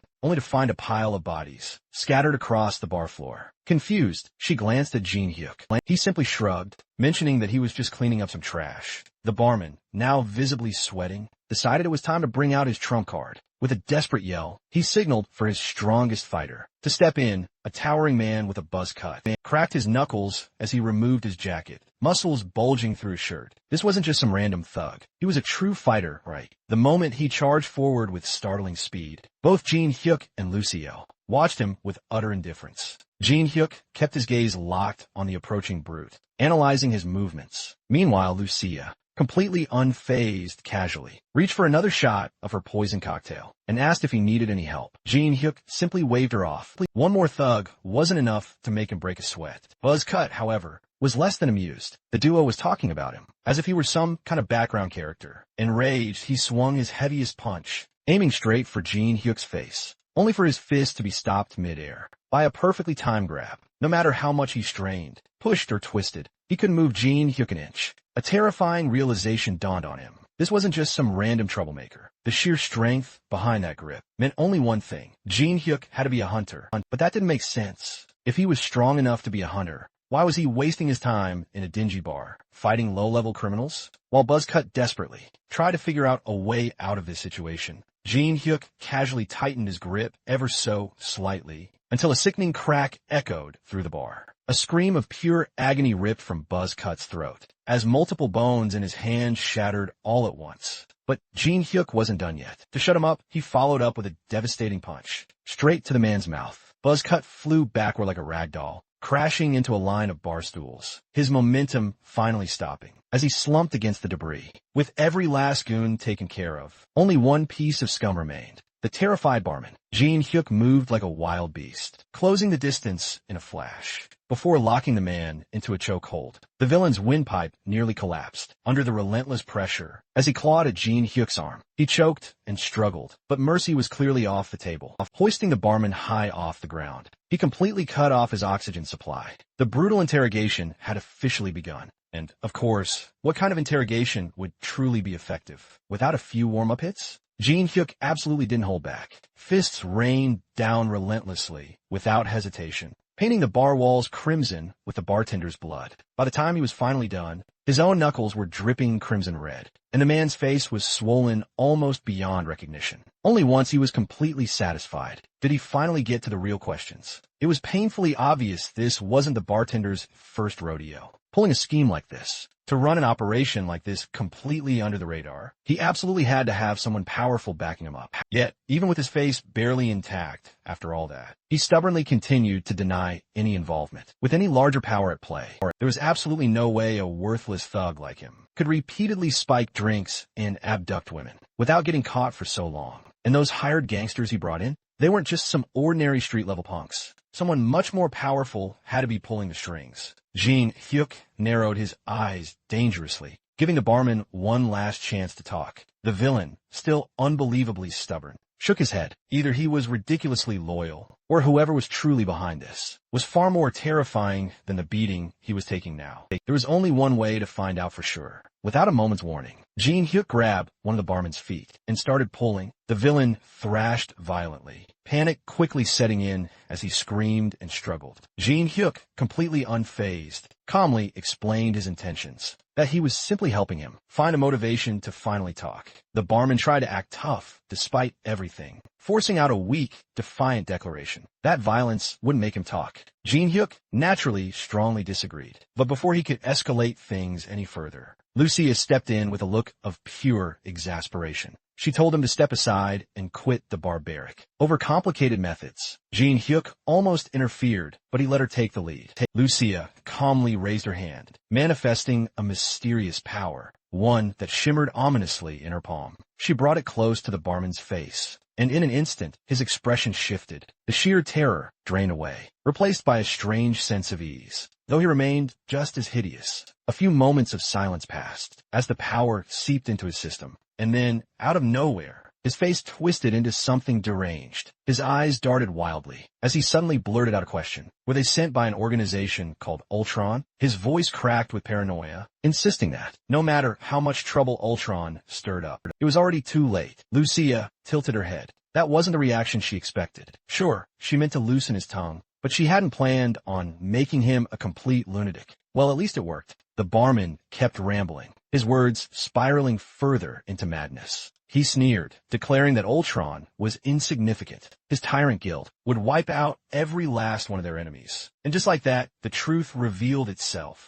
The tyrant guild. Jin Hyuk's eyes darkened. This situation was bigger than he initially thought. Now that the guild's name was on the table, he pressed forward, demanding to know what made them so confident that they could massacre their enemies. The barman, practically drooling at this point, allowed a crazed chuckle. His answer was simple. They had Aloan's elixir. Jin Hyuk frowned. That name meant nothing to him. What the hell was he talking about? A few minutes later, the police arrived to investigate the incident. But by then, Jin Hyuk and Lucia had already slipped away. What started as a simple bar brawl had unexpectedly led them to uncover a massive conspiracy, one that reached all the way to the top, with a major guild secretly pulling the strings. As they hurried through the dimly lit streets, Lucia unveiled a horrifying truth. Alonzo's elixir wasn't just some ordinary performance enhancer. It was a vile drug that doubled the user's stats, but at a horrific cost to make it. Countless young women were sacrificed. She had heard of dark practices before, but never in her wildest nightmares did she imagine a guild from Earth would be capable of producing something so sinister. It was almost unfathomable. But this wasn't new to her. Back in her world, Alone's elixir had existed too.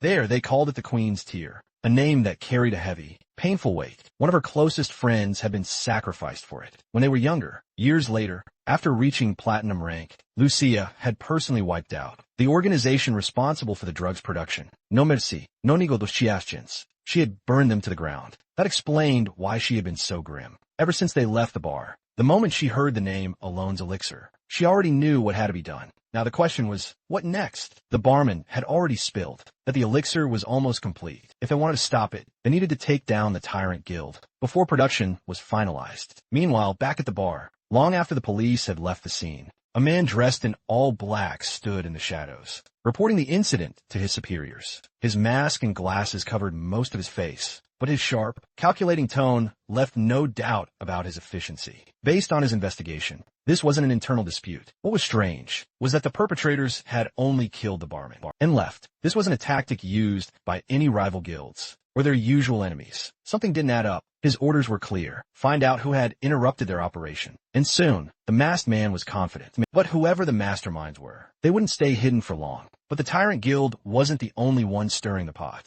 Meanwhile, at the Titan Guild, the atmosphere was tense. Their top brass was currently handling urgent business overseas. But that didn't stop the gears from turning. The ever-efficient Secretary Lee Haina had just finished overseeing their operations in Hong Kong, and the results have been excellent. If they kept this pace, they could even consider recruiting 15% more guild members. By all accounts, the guild was absolutely thriving. But CEO Sango, the Titan Guild's leader, wasn't feeling too great about any of it. He had just received bombshell news about Alone's elixir. As expected, even someone as sharp as Lee Haina had never heard of it before. The association had been working hard to keep its existence completely under wraps. Unfortunately, Haina's return to Korea would have to wait. There was still critical guild business overseas. That meant Sango would have to handle things on his own. Wasting no time, he issued an urgent order to the entire guild. Effective immediately, the Titan Guild was declaring full-scale war against the Tyrant Guild. This sudden declaration sent shockwaves through the entire guild. A move like this wasn't just risky. It was an outright gamble. Li Haina, ever the voice of reason, immediately demanded more details, declaring war without consulting their executives. Without a strategy, it was reckless. Even by Sango's own standards, this was too much.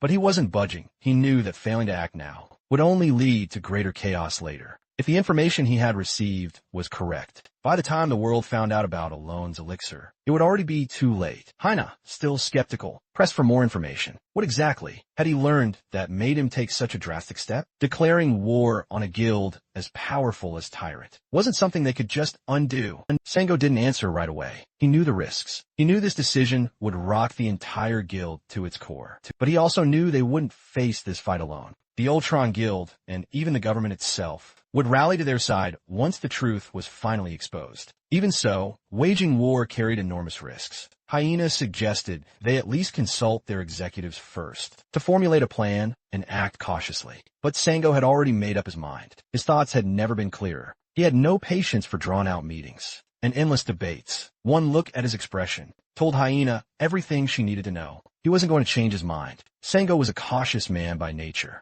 but this time he was utterly decisive. He understood Hyena's reservations. Acting blindly was never ideal. But right now, there was no time to hesitate. For now, he needed her to trust his call. They would keep the war declaration confidential within the guild for now, while conducting hushed investigations. The official announcement of war could come later. As for the internal investigations, Sango already had a few key people in mind, certain individuals he needed more information on. What prompted this sudden, drastic shift in his stance? What had pushed him to act so suddenly? A single text from Jin Hyuk, a warning about Tyrant's plan to create a sinister drug, one fueled by human sacrifice. Meanwhile, Lucia was comfortably lounging in Jin Hyuk's place, happily munching on sweets, while pestering him about his future plans. Honestly, she was just relieved to know that there were still some sane and reliable people left in this world. Like Commander Sango, if no one had stepped up to take down the Tyrant Guild, she would have handled it herself. And really, with how insanely inhumane the method for creating Alone's elixir was, it absolutely needed to be stopped. Jin Hyuk, on the other hand, had a slightly different concern. He glanced at the elf, who had been practically living in his pantry, and asked when she planned on going back to the dungeon. Her response? A hard no. Why would she return to some dull, boring dungeon, when she could instead join a raid against a villainous guild? But she figured that if the Tyrant Guild was crazy enough to concoct something so sinister, then they definitely weren't your average hunters.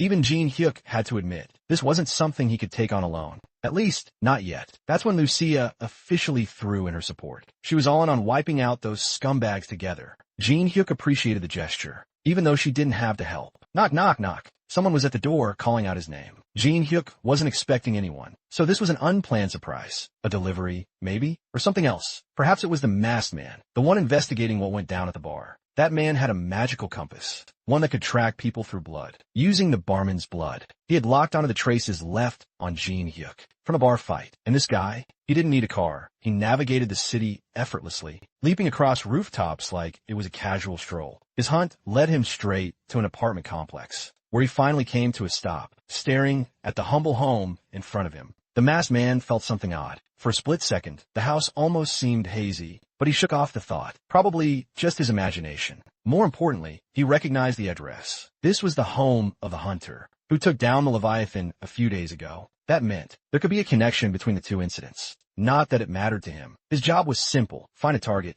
Get answers without hesitation. He conjured a thick needle out of thin air, its sinister aura practically pulsing in the air. He was ready to persuade his target into answering a few questions. Meanwhile, Jin Hyuk casually walked to the door and asked who it was. As expected, the masked man responded with a classic excuse. He was here for a late delivery due to an accident. Jin Hyuk wasn't foolish. A delivery showing up in the dead of night? Not a chance, especially since his house was shielded by a recognition suppression spell. It was practically impossible to locate. So if someone had managed to bypass such a powerful enchantment and still had the nerve to show up, pretending to be a delivery driver, there was only one reason why. They were definitely up to something shady. Still, he opened the door, remaining on high alert the moment he did. The masked man wasted no time, forcing his way inside, with a sinister-looking needle in hand. As expected, the intruder had no intention of playing fair. But Jin Hyuk had already anticipated these underhanded tactics. So when the needle came for him, he effortlessly caught the attacker's wrist. With a hint of amusement, he couldn't help but wonder if deliveries now came with poison darts. As a complimentary bonus, the masked man, who'd planned a perfect sneak attack, found himself on the receiving end of the surprise instead. Before he could regain control, Lucia intervened, firing an arrow while urging Jin Hyuk to step aside. The shot was devastating at such close range. Dodging was impossible. The arrow struck with immense force, sending the intruder hurtling through the second-floor window.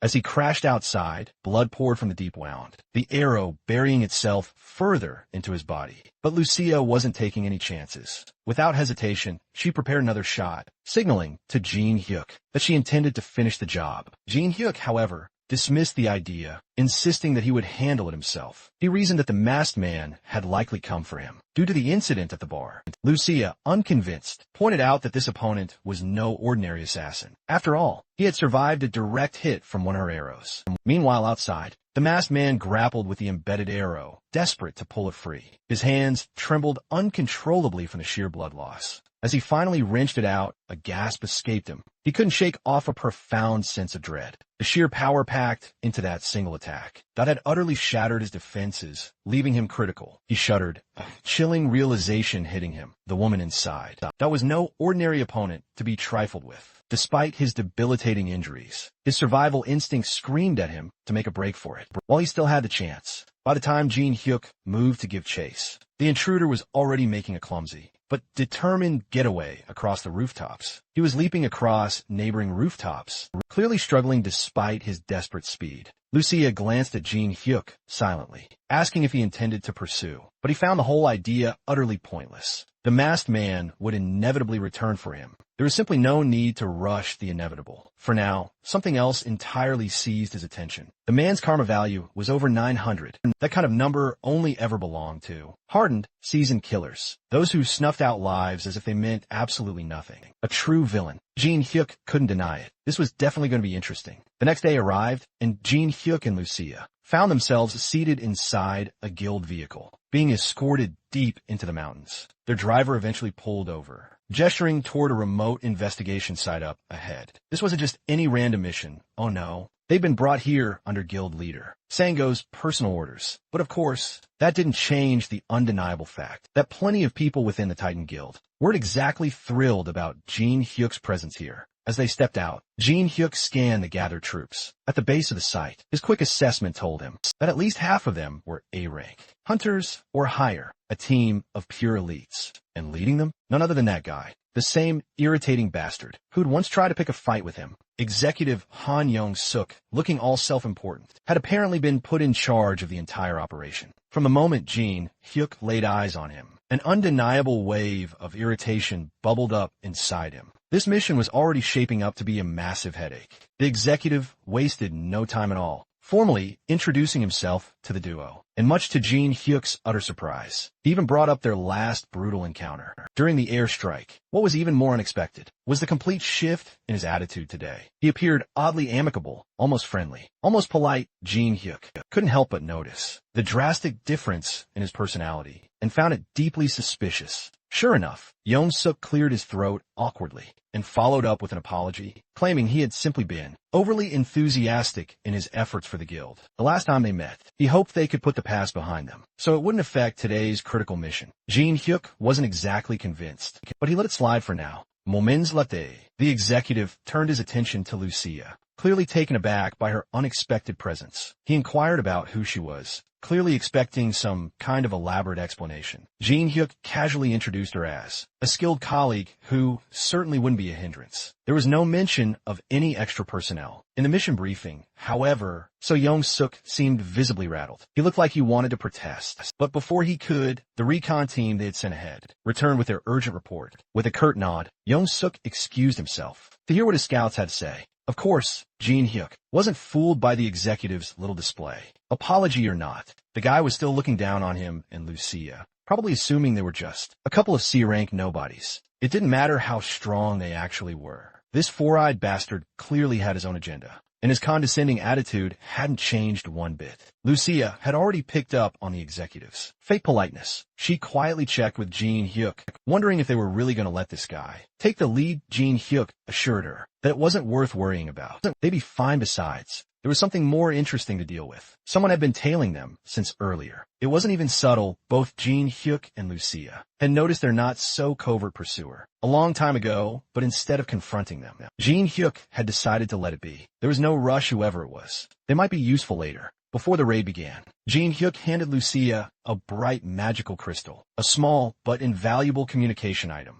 With this, they could stay in contact within a 10-kilometer range. They would need it later, so it was best to keep it close. Meanwhile, young Suk returned with a confirmation of the initial reports. The evidence was undeniable. The Tyrant Guild was heavily involved in human trafficking, but rather than just sharing intel, Young Suk had another request. After investigating the area, the recon team discovered strong magical barrier surrounding the building. The problem: only one person could break through it without setting off every alarm in the vicinity. And according to Young Suk, that person was none other than Jin Hyuk.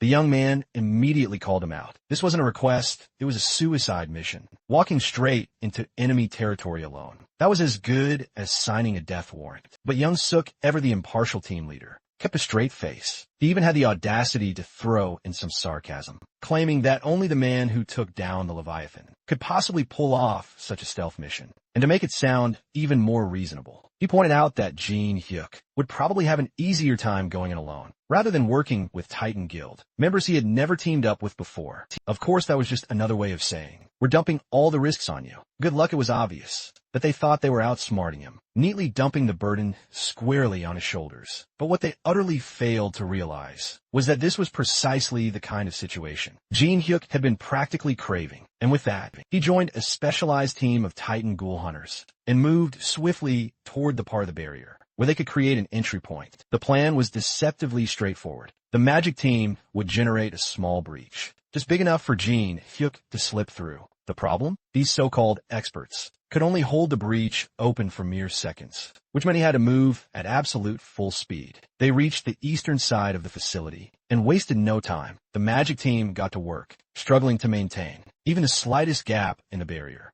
Jin Hyuk didn't hesitate. He knew he was being deliberately played, funneled into enemy territory like a disposable pawn. But strangely enough, he didn't mind. After all, his real interest wasn't in the mission itself. He just wanted to see exactly what the Tyrant Guild was hiding in these mountains. The moment the breach was established, Jin Hyuk wasted no time and dashed inside the barrier, his eyes gleaming with excitement as he scanned the compound. But the moment he stopped and summoned his trusty bat, he noticed something strange. The base looked completely different from the outside. The protective barrier must have been layered, with a distortion effect disguising its true appearance. That wasn't his primary concern for now. First things first, he needed to locate the entrance to this massive base camp. However, after several minutes of wandering, something felt decidedly off. There were far fewer guards than he had anticipated. The place was supposed to be a high-security facility, yet it felt eerily unprotected. Eventually, he spotted a lone guard stationed near the barrier, seemingly guarding an entrance. That was the first real lead he had.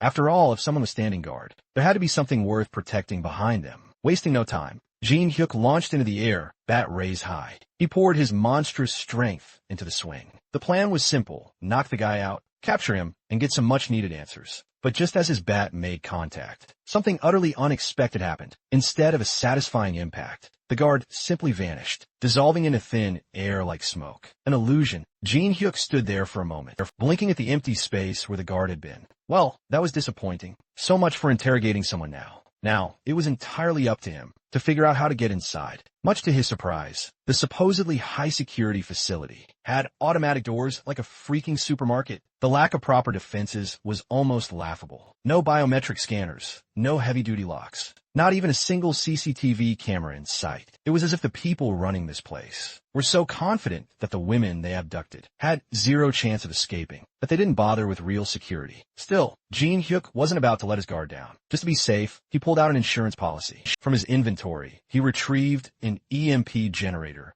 a handy little device. crafted from the materials of electric-type monsters, and casually dropped it onto the floor. With this, any communications or security systems in the area would be fried. This was precisely why he had left a magic communication crystal with Lucia beforehand, so they wouldn't lose contact despite the blackout. As the EMP took effect and the compound was officially cut off from the grid, Jin-hyuk took a deep breath. Now it was time to get started on the real mission. From a distance, the masked man remained fixated on Jin-hyuk, silently observing his every move. The pieces were starting to come together. Jin-hyuk's connection to the bar incident and the Titan Guild was becoming clearer. But just like everyone else, the masked man had his own hidden motives. And for some reason, Jin-hyuk was a key factor in ensuring everything played out smoothly. Meanwhile, inside the facility, the consequences of Jin-hyuk's actions were already rippling through. The EMP he'd set off didn't just disrupt security. It also ruined someone's precious gaming session. One of the idle guards, engrossed in his phone, could only watch in frustration as his screen went black, cursing the countryside's terrible signal. He grumbled about how his precious gaming time always seemed to get interrupted. Unfortunately for him, that would be the least of his worries. Before the realization even sank in, something red came hurtling toward him. Abba! Jin-hyuk didn't even bother swinging it. He'd thrown instead the blunt tip, slammed mercilessly into the side of the man's face. And before he could even react, the bat had already pierced through. The guard crumpled to the ground. Out cold, without missing a beat, Jin-hyuk activated auto-recovery, summoning his weapon back in his grip. Finally, an opponent made of flesh and blood. The impact sent blood splattering against the nearby wall as the body hit the smooth, concrete floor with a dull thud. And yet, this wasn't some trained hunter or elite fighter. He was just an ordinary man. An ordinary man with a karma value of 800. That number spoke volumes. If even a regular person here had committed enough atrocities to rack up such a score,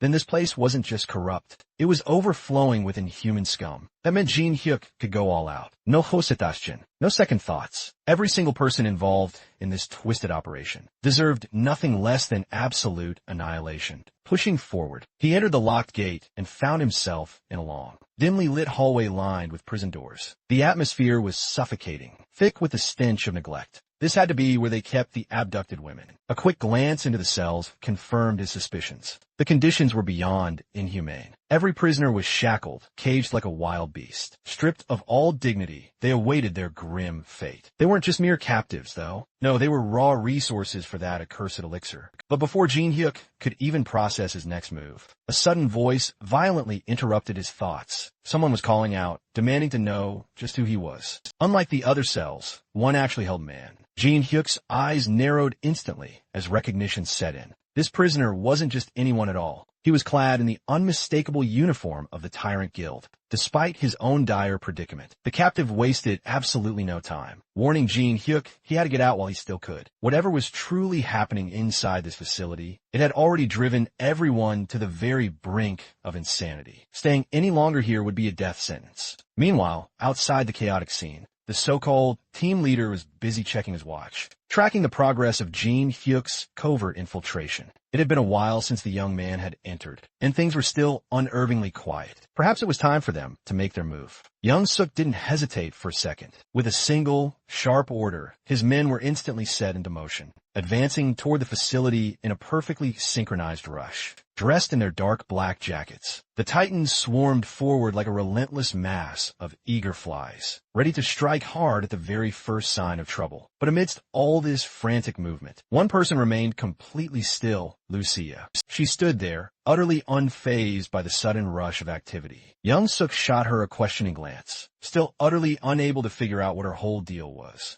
Unlike the rest of his eager crew, she didn't seem the least bit concerned about anything. Finally, as the four-eyed bastard joined his men outside, leaving Jin-hyuk to do all the dirty work inside, Lucia mulled over her own critical role in all this. Before the mission had truly begun, Jin-hyuk had made himself perfectly clear. He would handle everything inside the building completely alone. That was his fight. Her job was entirely different. She was here to keep a vigilant eye on the Titans. They still had absolutely no idea what Hank Young-suk might try to pull next, and that meant she simply had to stay vigilant. Jin-hyuk had explicitly warned her against getting too involved, but playing it safe had truly never been her style, and she certainly wasn't about to start now. Back inside the facility, the prisoner finally introduced himself as young Dae-hoon Jin-hyuk. Sizing him up wasted no time in questioning how a tyrant guild member had ended up in such a pitiful state. Dae-hoon didn't hesitate to admit the truth. He had been locked up for attempting to kill All-Ron himself right now. The only reason they were keeping him alive was for his expertise in illusion magic. That distortion effect on the protective barrier, the fake guardia. All his work, Jin-hyuk found himself intrigued. Why would someone betray their own guild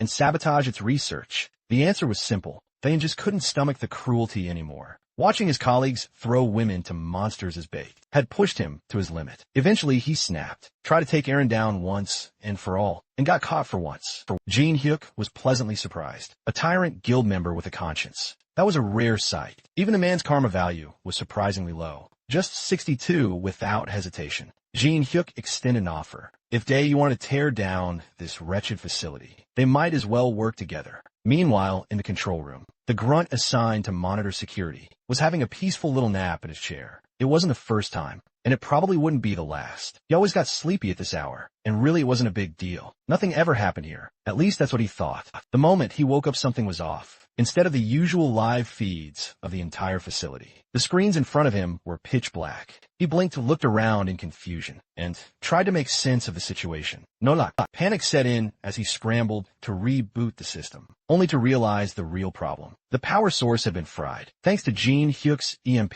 every electronic device, smartphones included, was completely out of commission. The entire system was dead, and he had slept straight through this whole disaster. If there were an award for Employee of the Month, he definitely wasn't getting it. Just outside the command center, a few tyrant guild members were casually passing the time with a card game, absolutely having the time of their lives. That was until their relaxed evening was rudely interrupted by the control room guy screaming about an emergency. Annoyed, the players turned to him, more irritated about their game being cut short than anything else. But the moment they heard what had actually happened, their frustration quickly turned into alarm. The entire security system was down. Every single woman locked in the cells was missing. And worst of all, they had an intruder. The facility had been plunged into absolute chaos. With no time to waste, the team leaders quickly split their forces. One group headed straight for the all-round production room, while the other focused on tracking down the intruder and the missing captives. And as for the genius who had let this all happen, the control room grunt was now stuck with one job: find a way to contact headquarters. No matter what,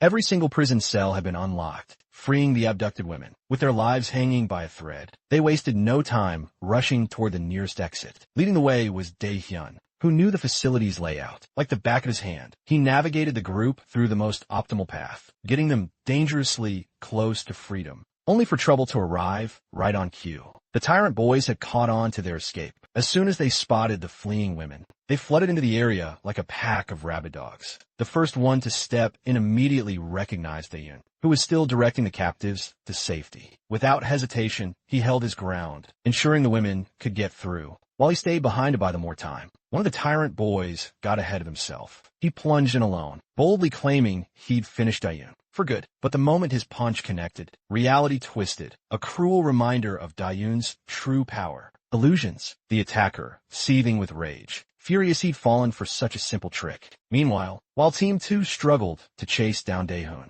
and the women, Team 1 was having a far tougher time elsewhere. Armed with little more than knives, they suddenly came face to face with someone exponentially more dangerous. Jin-hyuk. They'd literally brought knives to a baseball bat fight. Jin-hyuk made short work of them. His masterful technique and footwork turned their pitiful attempts at combat into an absolute joke. Every swing sent a tyrant thug crumpling to the ground. One clean hit per target, as if they were just bowling pins. By the time the last one hit the floor, Jin-hyuk hadn't broken a single sweat from how desperately they were guarding the front gate. Only one conclusion could be drawn. Alone had to be inside. Wasting no time, Jin-hyuk burst into the room and carefully stepped inside. The scene that met his eyes was even more horrific than he'd imagined. These tyrant scumbags weren't just manufacturing this inhumane drug. They'd constructed an entire underground lab to mass produce it. Human-sized test tubes packed the space, each holding a woman the guild had abducted for their heinous experiments. The sheer magnitude of their operation was enough to churn his stomach. But the absolute worst part? Right at the lab's center, encased in protective glass, stood the very source of this nightmare. the monster, responsible for all this grief and agony. Alone, Jin-hyuk tightened his grip on his bat. The creature made no reaction to his presence. Utterly still. It was entirely possible it was just asleep. Fine by him. It just made things easier. With a smirk playing on his lips, he summoned forth. The lightning coiled within his weapon. Electricity crackled through the air, stepping into his batting stance. He prepared to unleash the ultimate swing. If everything went according to plan, this would all end tonight. Then, without warning, massive tentacles burst from the tubes, lashing out at Jin-hyuk with terrifying speed. Glass shattered all around his errand. A monstrous creature emerged from the wreckage. Roaring in fury, Jin-hyuk reacted instantly, activating his hardened skin ability, dodging as the tentacles struck violently. Wasting no time, he pushed forward, closing the gap between them. But before he could land a hit, one of the writhing limbs managed to catch him, sending him flying across the room. Groaning, he forced himself upright, using his bat to steady himself. His mind raced. What was that power? Even with his armor and hardened skin, the attack had nearly pierced through. Shaking off the pain, he readied himself for another round. Charging in once more, he used his bat to deflect the flailing tentacles, maneuvering swiftly around the battlefield. With a sharp pivot, he ran up the wall, using the momentum to launch himself through the air. His strike was precise, the bat stabbing straight into Aaron's chest. Suddenly, electricity crackled around him as he channeled his skill, sending a surge of lightning through the monster's body. Aaron convulsed violently, its entire form twisting in agony, before collapsing to the ground in a smoldering heap. Breathing heavily, Jin-hyuk scanned the aftermath. Amidst the wreckage, something caught his eye, an object lying near the monster's corpse. He approached cautiously, attempting to appraise it, but the result came up blank. Based on its shape and energy, he could only assume it was a magic stone. Without hesitation, he stashed it away and pulled out his communication device. Reaching out to Lucia, he asked if the girls had made it to safety. She confirmed they were perfectly fine, but then she quickly added something quite concerning. One of the Tyrant Guild members was actually with them. Jin-hyuk explained that the man had betrayed his own guild and had been helping them out. He believed the guy was completely sincere. Lucia then inquired about all wrong, to which Jin-hyuk casually assured her that had already been taken care of. Plus, he'd even scored a magic stone in the process. Just as he was about to leave, Lucia updated him on the battlefield situation. The others were still locked in fierce combat against the Titan Guild members. But something felt very, very wrong. Suddenly, the enemies had grown significantly stronger, fighting like they had gone completely berserk. Jin-hyuk's expression darkened. If the Titan Guild lost here, it would cause even bigger problems for everyone. He instructed Lucia to help them out immediately. She acknowledged the request, her bow already charging with raw energy, before ending the call with a teasing remark about how he owed her a ridiculous amount of sweets for this. For this, Jin-hyuk chuckled lightly, stepping over the remains of the fierce battle. But just as he moved forward, his expression sharpened. He wasn't alone. Without turning, he called out to the unseen presence. His voice calm but firm, he knew someone was there. A man then emerged from the shadows, looking genuinely surprised that he had been sensed. Jin-hyuk narrowed his eyes. There was no need for small talk. What was the real objective here? Was it the Oron stone, or was it him? The man smirked, admitting that he had originally come for the stone. But after seeing Jin-hyuk in action, he had changed his mind. Jin-hyuk's gaze darkened. That was a mistake. Without warning, he charged forward, ready for another fight. The assassin lunged, aiming a deadly stab with his knife. But Jin-hyuk slipped past the attack with effortless ease. Countering instantly, he struck with his hand, only for the assassin to block, clearly taken aback by Jin-hyuk's incredible speed. For a brief moment, the assassin reeled. Too fast even, far too fast for any ordinary C-rank hunter. That's when it clicked. This wasn't the first time. Jin-hyuk had reacted unnaturally fast. Even back at the bar, catching that poison dart wasn't just luck. Suddenly, Jin-hyuk hurled his bat, but the assassin sidestepped, watching it embed itself deep into the wall. Before he could react further, Jin-hyuk leaped into the air, calling his bat back to his hand. Like a magnetized weapon, the assassin barely had time to register what was happening before the bat came swinging toward him.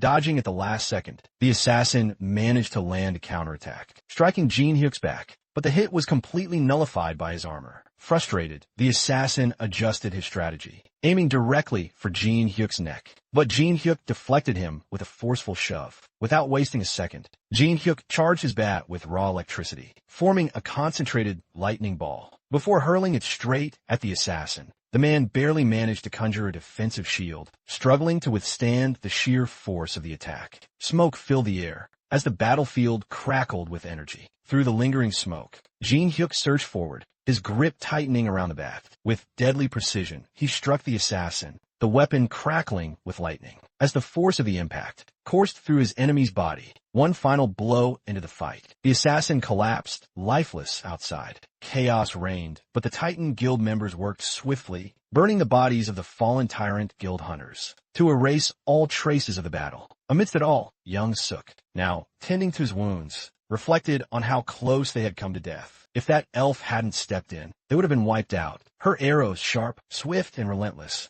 had matched the caliber of an S-rank hunter. A truly terrifying thought. As the cleanup continued, a hunter approached with an update. All the wounded had been transported to the hospital, and every piece of evidence had been erased. Young-suk gave a curt nod. Good. With the tyrant guild taken care of, it was time to move forward with the welcoming ceremony. But just then, an unexpected arrival disrupted the moment. Daehoon, the tyrant guild member who had betrayed them, rushed in, his expression tense. There was no need for words. His face alone carried bad news. And sure enough, his warning was dire. The tyrant guild leader, along with their main forces, was already on the way. A chilling realization settled in, as a white-haired man among them stiffened. The guild leader, Chio, was coming. A brief moment of silence followed, before the weight of those words sank in. There was no chance of winning against someone like him. Before they could fully process the first report, another followed, confirming that the tyrant guild hunters were approaching fast. Time was running out. Quickly assessing the situation, Young-suk made the only logical decision.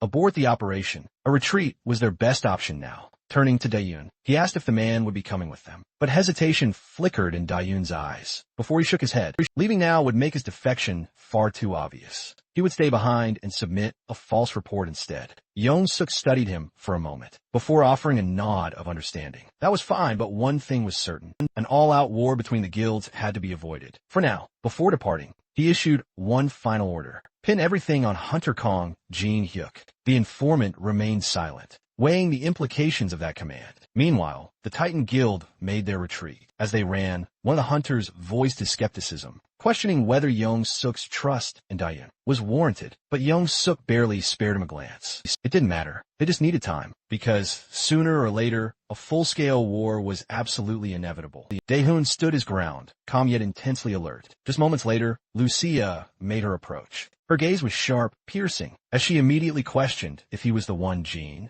Hyuk had mentioned. Wasting no time, she ordered him to release Layton. Jin Hyuk was waiting for them inside. The elf, ever composed, asked if the situation had been taken care of. Daeyoon simply nodded in response, stating he had already handled the man who had been following them. With that urgent task done, he turned to Jin Hyuk, seeking an update on their present predicament. Jin Hyuk wasted absolutely no time explaining. Oren was dead, that much was certain, but there was still a crucial loose end to handle. He suggested pinning everything on their attacker, making it appear he had died in battle against Oren. The elf hesitated for a brief moment, questioning if Jin Hyuk truly intended to frame the man for absolutely everything. Jin Hyuk, unbothered, told him to check the diary. Inside were the names of all the victims of the recent serial murders. Their attacker wasn't just some random thug. He was a notorious guild killer, the one who had been shaking the entire public by relentlessly targeting major guilds. If they made him the perfect scapegoat, no one would suspect a single thing. Without a moment's hesitation, Jin Hyuk turned to Daeyoon, asking if he could handle the rest. The elf, still processing the intricate plan, admitted he didn't fully grasp Jin Hyuk's unconventional methods, but if he promised no future problems, then that was more than enough. He assured them he would take care of the rest, and urged them to leave immediately after all. The Tyrant Guild was already on its way. They had roughly 2 hours before their arrival. Fortunately, their advance party had been nothing more than an illusion he had cleverly created before parting ways. The elf expressed his genuine gratitude, thanking Jin Hyuk for saving both him and the others. Jin Hyuk, as usual, he casually brushed it off. No thanks were necessary. Just a simple request. Contact him once everything wrapped up. As he walked away, Jin Hyuk couldn't help but smirk at the sheer chaos about to unfold. The Tyrant Guild had just taken a massive hit, and once other guilds got wind of this, they wouldn't just idly stand by. The guild's downfall was absolutely inevitable, and honestly, he was genuinely looking forward to its collapse. Meanwhile, the scene shifted to the Titan Guild's master, Go Sango and his secretary, deep in discussion over the latest developments. The situation had escalated far beyond their expectations, and it was no longer just a problem for the Titan Guild. It affected the entire guild system itself. Sango decided that the best course of action was to anonymously share the information. His secretary, however, pointed out that doing so would only benefit other guilds, potentially putting Titan at a disadvantage. But the guild master wasn't concerned about that. If word got out that the Titan Guild was directly involved, the resulting guild war would be absolutely catastrophic. It was better to quietly resolve the situation than to waste time scheming for personal gain. With that, the secretary followed orders and anonymously leaked the information. Not long after, the news absolutely exploded, with reports about the Tyrant Guild's criminal activities. People everywhere were talking about it nonstop, and arrests within the guild were already being made. Despite the overwhelming evidence, the Tyrant Guild stubbornly refused to submit to the investigation. One person who definitely wasn't taking it well was Young Suk. Enraged, he cursed his guild master, blaming him for ruining absolutely everything. He wasted no time dialing his superior, demanding to know why they had given away the information anonymously. After all, they had done all the work. Yet, now, those Ultron bastards were being hailed as heroes. The guild master remained completely unfazed, explaining that if they had exposed themselves, the Tyrant Guild would have crushed them before the other guilds even had time to react. But Young Suk was far from satisfied. He passionately argued that if his audacious plan to recruit an S-rank hunter succeeded, the Tyrant Guild wouldn't stand a ghost of a chance. His superior, however, wasn't buying it. He questioned whether Young Suk could truly guarantee victory against the Tyrant Guild's master. And more importantly, what about the innocent civilians caught in the crossfire? Young Suk just brushed off the concern, calling it a mere minor loss compared to the immense power they'd gain by absorbing the Tyrant Guild's strength. That was the absolute last straw. The guild master, his voice practically spitting frustration, demanded to know, what's the point of being a hunter if we can't even protect civilians? Young Suk's so-called loyalty to the guild was nothing more than transparent, selfish ambition, and he wasn't fooling anyone. Before Young Suk could even argue further, the call was abruptly cut off. Furious, he slammed his fist into his monitor, absolutely seething with resentment. As long as his current guild master remained in power, the Titan Guild would never move forward. But he had no intention of just sitting around and accepting that. Without a moment's hesitation, he made another call. The voice on the other end was utterly uninterested, already knowing exactly what this was about. Another recruitment attempt. He wasn't interested, unless, of course, it was for the position of guild master. This time, Young Suk didn't hesitate. He would make it happen. He would give him the position. And with that, the next explosive move was set in motion. The scene shifts to Jin Hyuk, who had been set up for a secret meeting. But instead of picking a discreet, low-profile location like any normal person, he went ahead and picked the busiest damn cafe, right in the middle of the market. If someone wanted him to be subtle, well, they were totally out of luck. As he stepped inside, the place was alive with chatter, the rich scent of coffee filling the air. A vibrant mix of people surrounded him, and, of course, a good number of them were drop-dead, gorgeous women. Not a bad setting at all, getting ready for whatever chaos was about to erupt. Before he could even fully process the situation, a voice called out Dae-hoon. It was his old Tyrant Guild comrade, the usual suspect. Jin Hyuk acknowledged him with a curt nod, noticing the barely concealed tension etched onto his face. Judging by that strained expression, things were either going incredibly well, or they were about to spiral out of control. Dae-hoon, casually nursing a cup of coffee, assured him that, for now, everything was under control. But Jin Hyuk wasn't stupid. There was always a but lurking around the corner. So without wasting any time, he asked if the elaborate web of lies they'd spun had held up. At first, it seemed like it had. The plan was running smoothly, almost too smoothly. But as expected, there was a goddamn problem. The Tyrant Guild had decided to form a pursuit team. Jin Hyuk barely reacted. He didn't frown, didn't flinch. Hell, he didn't even look remotely concerned. Instead, with all the urgency of a man, debating whether to add more sugar to his coffee, he picked up his mug, took a slow sip, and leaned back into his seat. The guild was already hanging on by a thread. Yet somehow, they still found the resources to hunt someone down. He almost found it funny. Almost. Dae-hoon, however, had an explanation. The guild's higher-ups weren't buying the story. To them, the body had been discovered too quickly, and the news had spread too damn fast. That could only mean one thing. There had to be another culprit. Someone else was pulling the strings. Jin-hyuk, ever the picture of indifference, simply acknowledged that no concrete evidence had surfaced. As long as his identity remained hidden, there was nothing to worry about. Even so, playing it safe was never a bad idea. If lying low for a while ensured that the tyrant guild crumbled on its own, then maybe it was worth considering. Dae-hoon agreed. Then, without warning, he pulled out a phone and handed it over. A simple gesture, but one that carried immense weight on that device. Was everything Jin-hyuk needed to know about the pursuit team. Jin-hyuk took the iPhone 11, a relic by modern standards, but still surprisingly functional, and began scrolling through the information. Dae-hoon, watching him, hesitated for a moment before asking if he was really planning to go through all the intel. Right here, right now. Jin-hyuk, of course, didn't give a damn. Nothing in this place mattered. No one was watching them. In fact, no one was real, because the entire cafe,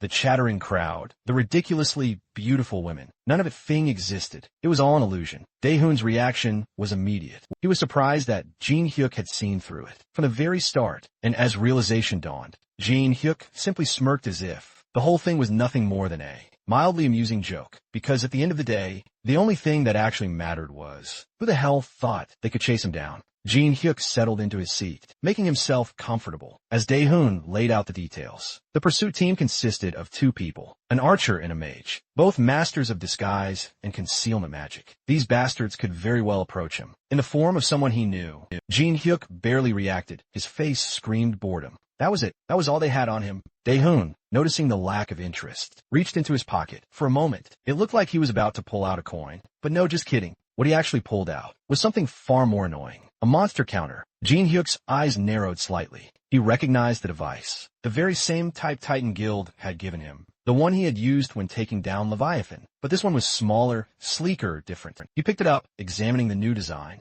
and shot a questioning glance at Dae-hoon. The explanation followed after the all-wrong incident. The association had cooked up an advanced version of their device. Its sole purpose? To keep tabs on all hunters. Jin-hyuk took a closer look, idly turning the counter in his hand. His mind was already racing, calculating the kinds of problems this thing was about to unleash. And then Dae-hoon dropped the real bombshell. Starting immediately, all hunters, beginning with his guild, were now required to wear one. This wasn't just some tracking tool anymore. It was a damn leash. Every single hunter would now be under the association's watchful eye. And for Jin-hyuk, that meant one thing. Trouble with this device. Even hunting in his private dungeon could become a major problem. Without a hint of hesitation, he calmly handed the counter back to Dae-hoon. Nope, not dealing with that bullshit. Dae-hoon, however, wasn't done with his warnings. If Jin-hyuk planned on using the all-round pill, he needed to do it now, before the monitoring system was fully established. There was absolutely no room for error. If Jin-hyuk took the pill after the system was in place, his sudden, massive spike in power would immediately attract unwanted attention.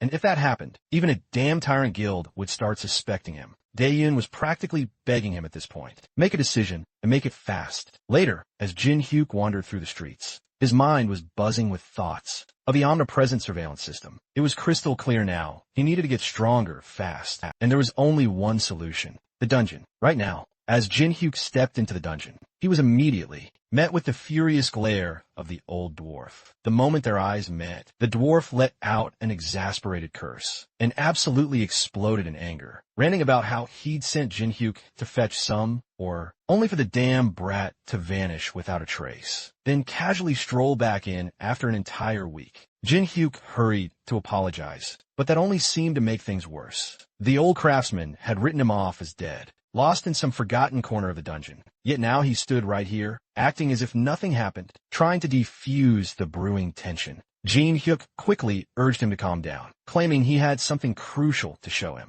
Not waiting for a reply, he then pulled out the dark red material he'd obtained after defeating Auron. The instant the dwarf's eyes fell upon it, his face twisted into pure outrage. His fury instantly boiled over, as he furiously demanded if Jin-hyuk had even a single functioning brain cell left to realize what kind of unholy crap he just dragged into his workshop. Without a pause, he spat out that the core was utterly cursed, brimming with countless bitter grudges, and that dwarves, being highly vulnerable to curses, didn't even dare to gaze upon such things, unless they harbored a death wish. That's when it finally dawned on Jin-hyuk. Just before coming here, Lucia had told him she had some urgent work, and practically shoved him out the door. Now it all clicked into place. That cunning little devil had totally set him up. Meanwhile, the dwarf was still ranting, calling the core a worthless piece of cursed junk, and ordering him to discard it immediately, before it could cause any real harm. Jin Hyuk, feeling a tad guilty now, apologized once more, but the old dwarf just let out a long-suffering sigh and muttered that being an idiot wasn't a crime. Shaking his grizzled head, he grumbled that he'd handle this cursed mess for now. That's when it all clicked for Jin Hyuk. Dwarves were intensely prideful bastards. When it came to their pride and honor, they could truly pull off the impossible just to prove a point. As the old dwarf turned to leave, Jin Hyuk smirked and in a deliberately mocking tone muttered that if even the great boss couldn't handle it, then there was truly no other choice. Lucia had been damn right all along. She even said it would be too much for him. The words landed perfectly. The dwarf froze, his face twisting, as if someone had just stomped all over his pride. His voice came out sharp, as he demanded to know exactly what that blasted elf, Brad, had said about him. And just like that, the scene shifted once again. Jin Hyuk found himself back on the same cliff, staring down at the dragon's temple below. The old dwarf had completely taken the bait, fully accepting the challenge. He'd shoved a key into Jin Hyuk's hands, instructing him to open the temple and purify the curse. Only then, he declared, would he forge something even better than that pathetic bat Jin Hyuk was using. Lucia, of course, had plenty to say about this development. She gave Jin Hyuk an incredulous look and muttered that he was completely insane for using her name to provoke the dwarf like that. Jin Hyuk just shrugged, reminding her that she was the one who abandoned him. First, without missing a beat, he held up the key and asked if this thing could really open the temple doors. For the first time, Lucia's expression turned serious. She confirmed that it could, but then asked if he had any idea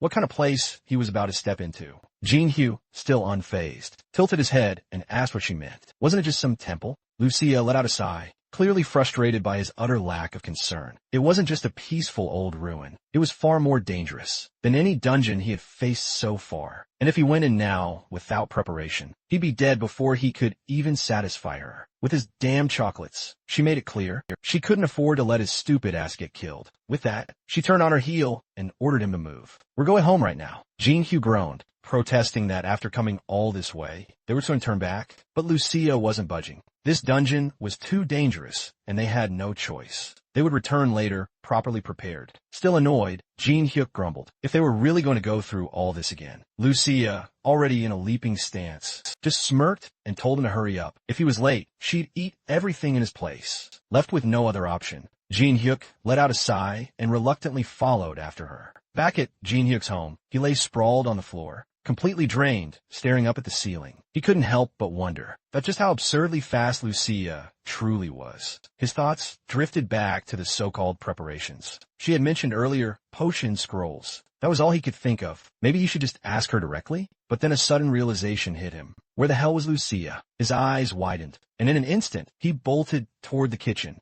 What he saw next made his blood pressure spike. Lucia was there, happily stuffing her face casually, munching down on what was, oh hell no, a whole month's worth of food. The sight of her feasting away, like it was an all-you-can-eat buffet, made his eye twitch in disbelief. Calling her shameless was the only logical reaction, but she didn't seem the least bit bothered. Before he could properly yell at her, his phone buzzed. Seeing the caller ID, his expression instantly turned serious. It was Yahello from the Titan Guild. The moment he answered, her shaky voice came through. Frantic and desperate, she was pleading for his help, her words tumbling over each other, as she said that if he didn't come, the guild master would be killed. Jin Hyuk didn't waste a second. Without hesitation, he told her he was on his way, then demanded the location. As dusk settled, the dimly lit room painted a grim picture. Bloodied clothes were strewn across the table, a first aid kit lying open, and CEO Sengo slumped in his chair, his body covered in fresh bandages. His secretary, Yahello, worked frantically, her hands trembling as she patched him up. Tears welled in her eyes as she begged him to hold on,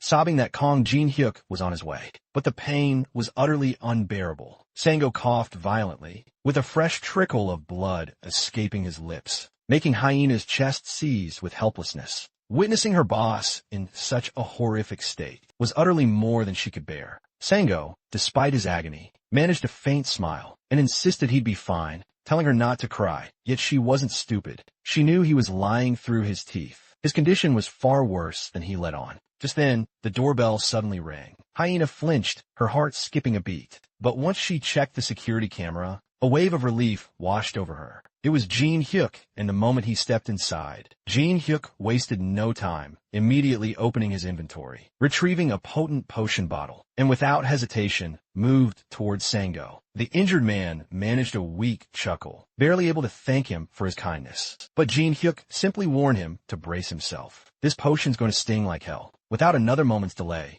he poured the liquid over Sango's grievous wounds. The moment it touched his skin, a sharp, burning pain tore through his body, making him writhe in pure agony. But soon, the worst had passed, and the healing effects swiftly took hold. Once Sango was stable, Jin Hyuk's expression darkened. His voice was sharp, as he fiercely demanded to know what the hell had happened. How could an S-ranker like him end up in such a pathetic state? Sango let out a bitter laugh, his eyes heavy with exhaustion and simmering rage. It was a trap, he explained, one set by his own guild. Those bastards had betrayed him. He had attended a guild event, but strangely enough, only Young-suk's faction was present. That four-eyed bastard had planned it all. As they shared a drink, Sango had sensed that something was off. But before he could react, it was too late. The moment the wine touched his lips, his throat burned, and he began coughing up blood. That scumbag had poisoned him. Before he could even recover, they charged at him, dead set on finishing the job. Barely clinging to consciousness, he fought with every fiber of his being, forcing his way right through them, and escaped by the skin of his teeth. But the damage had already been done.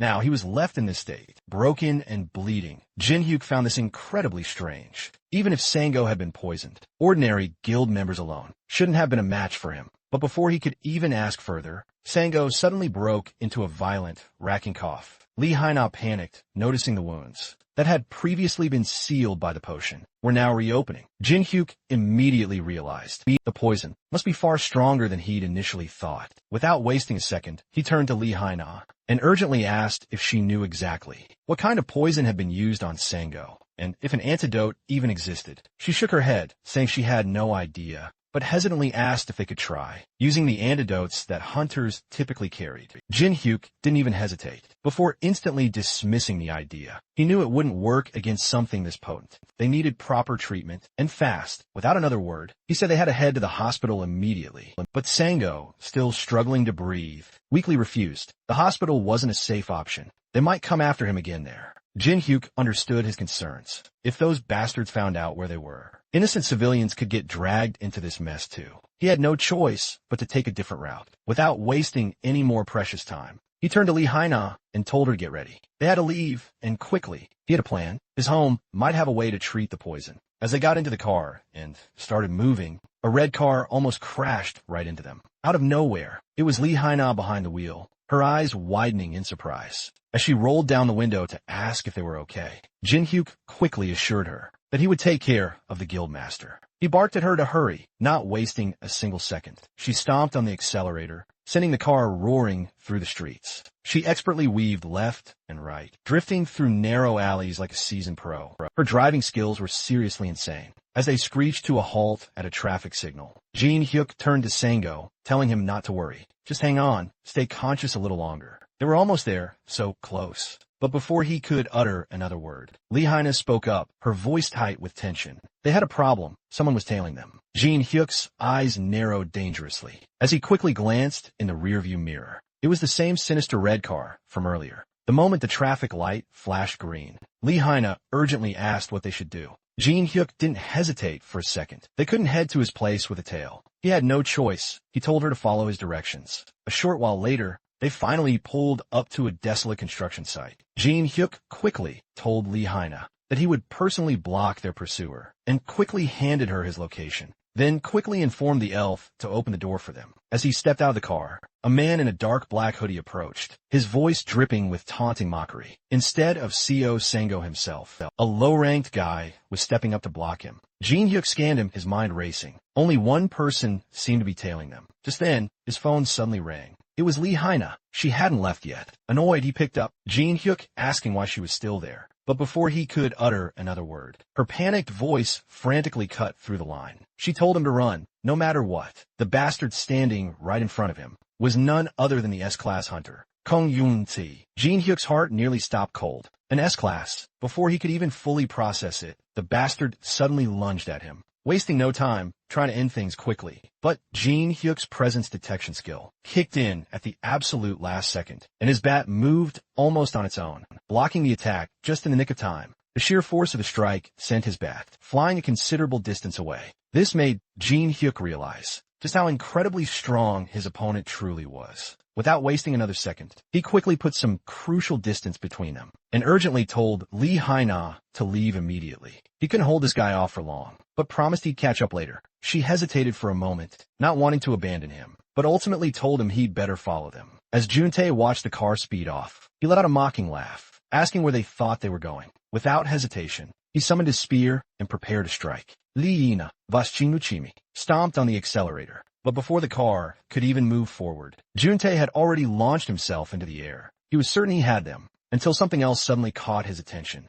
Jin Hyuk came at him with a powerful kick, but it barely missed. As expected from an S-ranker, Juntae dodged it with shocking ease, and immediately countered with his own devastating kick. The impact sent Jin Hyuk skidding across the road, but the stubborn bastard still landed on his feet, just in time to watch the car disappear into the distance. Satisfied, he glanced at the rearview mirror, seeing Juntae's utterly frustrated expression, almost as if the guy was crying inside. Jin Hyuk could only hope the others made it out alive. Letting out a relaxed sigh, Juntae turned to Jin Hyuk, annoyed that no one had warned him about an interference. Now thoroughly irritated, he told Jin Hyuk he was a bit busy and ordered him to get lost if he wanted to live. But Jin Hyuk, pushing himself back up, scoffed and told him to shut his garbage mouth. He wasn't scared of someone like him. If Juntae wanted a fight, he'd give him one. Juntae smuggled, clearly amused. He admitted he was impressed by Jin Hyuk's guts, but within a second, he closed the distance. He grabbed Jin Hyuk by the collar, sneering that things were getting truly entertaining. Without wasting another moment, the brutal fight erupted. Both exchanged blows at a relentless pace, but Jin Hyuk struggled to keep up. Juntae's sheer speed and strength were overwhelming him, but Juntae, on the other hand, looked absolutely thrilled. It had been a while since he'd found someone who could actually challenge him. With a grin, he urged Jin Hyuk to show him everything he had. Then, without warning, Juntae tightened his grip, pulled back, and with both hands on his spear, prepared for a lethal strike. Jin Hyuk's instincts screamed at him. If that attack landed, he was dead. Without hesitation, he opened his inventory and equipped his mithril chainmail armor, knowing it would cut both physical and magical damage in half. Just as the armor settled onto his body, Juntae's spear struck his ribs with terrifying force, sending him flying backward. The impact rattled his entire body, but as he gasped for breath, he couldn't help but be grateful he had the armor. Juntae, watching him recover, narrowed his eyes. He had fought plenty of strong men before, but this one he didn't recognize. Curiosity sparked in his mind as he muttered that he didn't recall anyone like Jin Hyuk in Sango's group, and then it clicked. He suddenly recalled a certain C-class hunter, the one who had taken down the Leviathan. Yongsuk had mentioned him before, the one close to CO Sango. Jin Hyuk stiffened. His identity was blown. Even if he got away now, it was only a matter of time before they tracked down his house. His priority had just changed. Escaping from this guy was now the only thing that mattered. Juntae, however, had a different idea. Instead of pressing the attack, he smirked and made an offer. He told Jin Hyuk to forget about CO Sango and team up with him instead. The new Titan Guild desperately needed someone of his caliber. Jin Hyuk couldn't help but let out a dry chuckle. The whole situation was almost pathetic. He'd actually hesitated just before their clash, but now, hearing such a brazen offer, he knew exactly where he stood. He instantly rejected it, no questions asked, telling Juntae they were going all the way, to the very end. And that's where this part. Meanwhile, back at our boy's house, Secretary Lee Hyena's car sat parked outside, a clear sign she'd made it back safely and in time.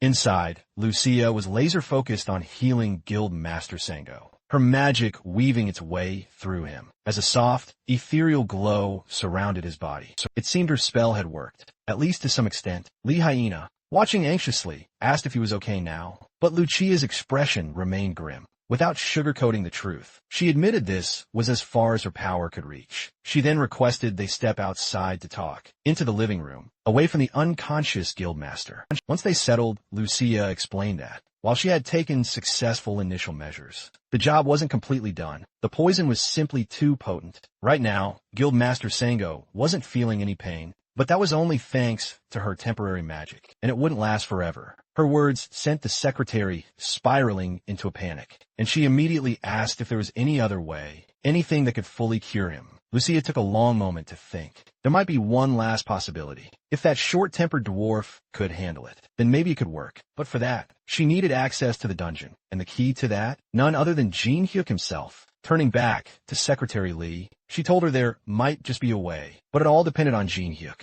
Without wasting another second, she demanded, "Where the hell is he?" That was when Secretary Lee, still catching her breath, explained everything that had happened back to our boy, who was still struggling to hold his ground. It's crystal clear now. This guy's seriously strong. Every single attack pushes Jin Hyuk to his absolute limits. Suddenly, something catches his eye. Juntae lunges, spear gripped tightly in his hand, aiming straight for a lethal, killing blow. But Jin Hyuk barely manages to dodge, just in the nick of time. Frustrated by his constant evasiveness, Juntae makes up his mind. He'll take this fight straight to the bitter end. The attacks come relentlessly. Each strike carries enough force to make the ground tremble. One particularly powerful blow sends Jin Hyuk skidding backward. Seizing the moment, Juntae lunges forward and delivers a brutal punch straight to Jin Hyuk's face, throwing him completely off balance. Without giving him even a single second to recover, Juntae follows up with a devastating kick to Jin Hyuk's left ribs. The impact is brutal enough to send him flying,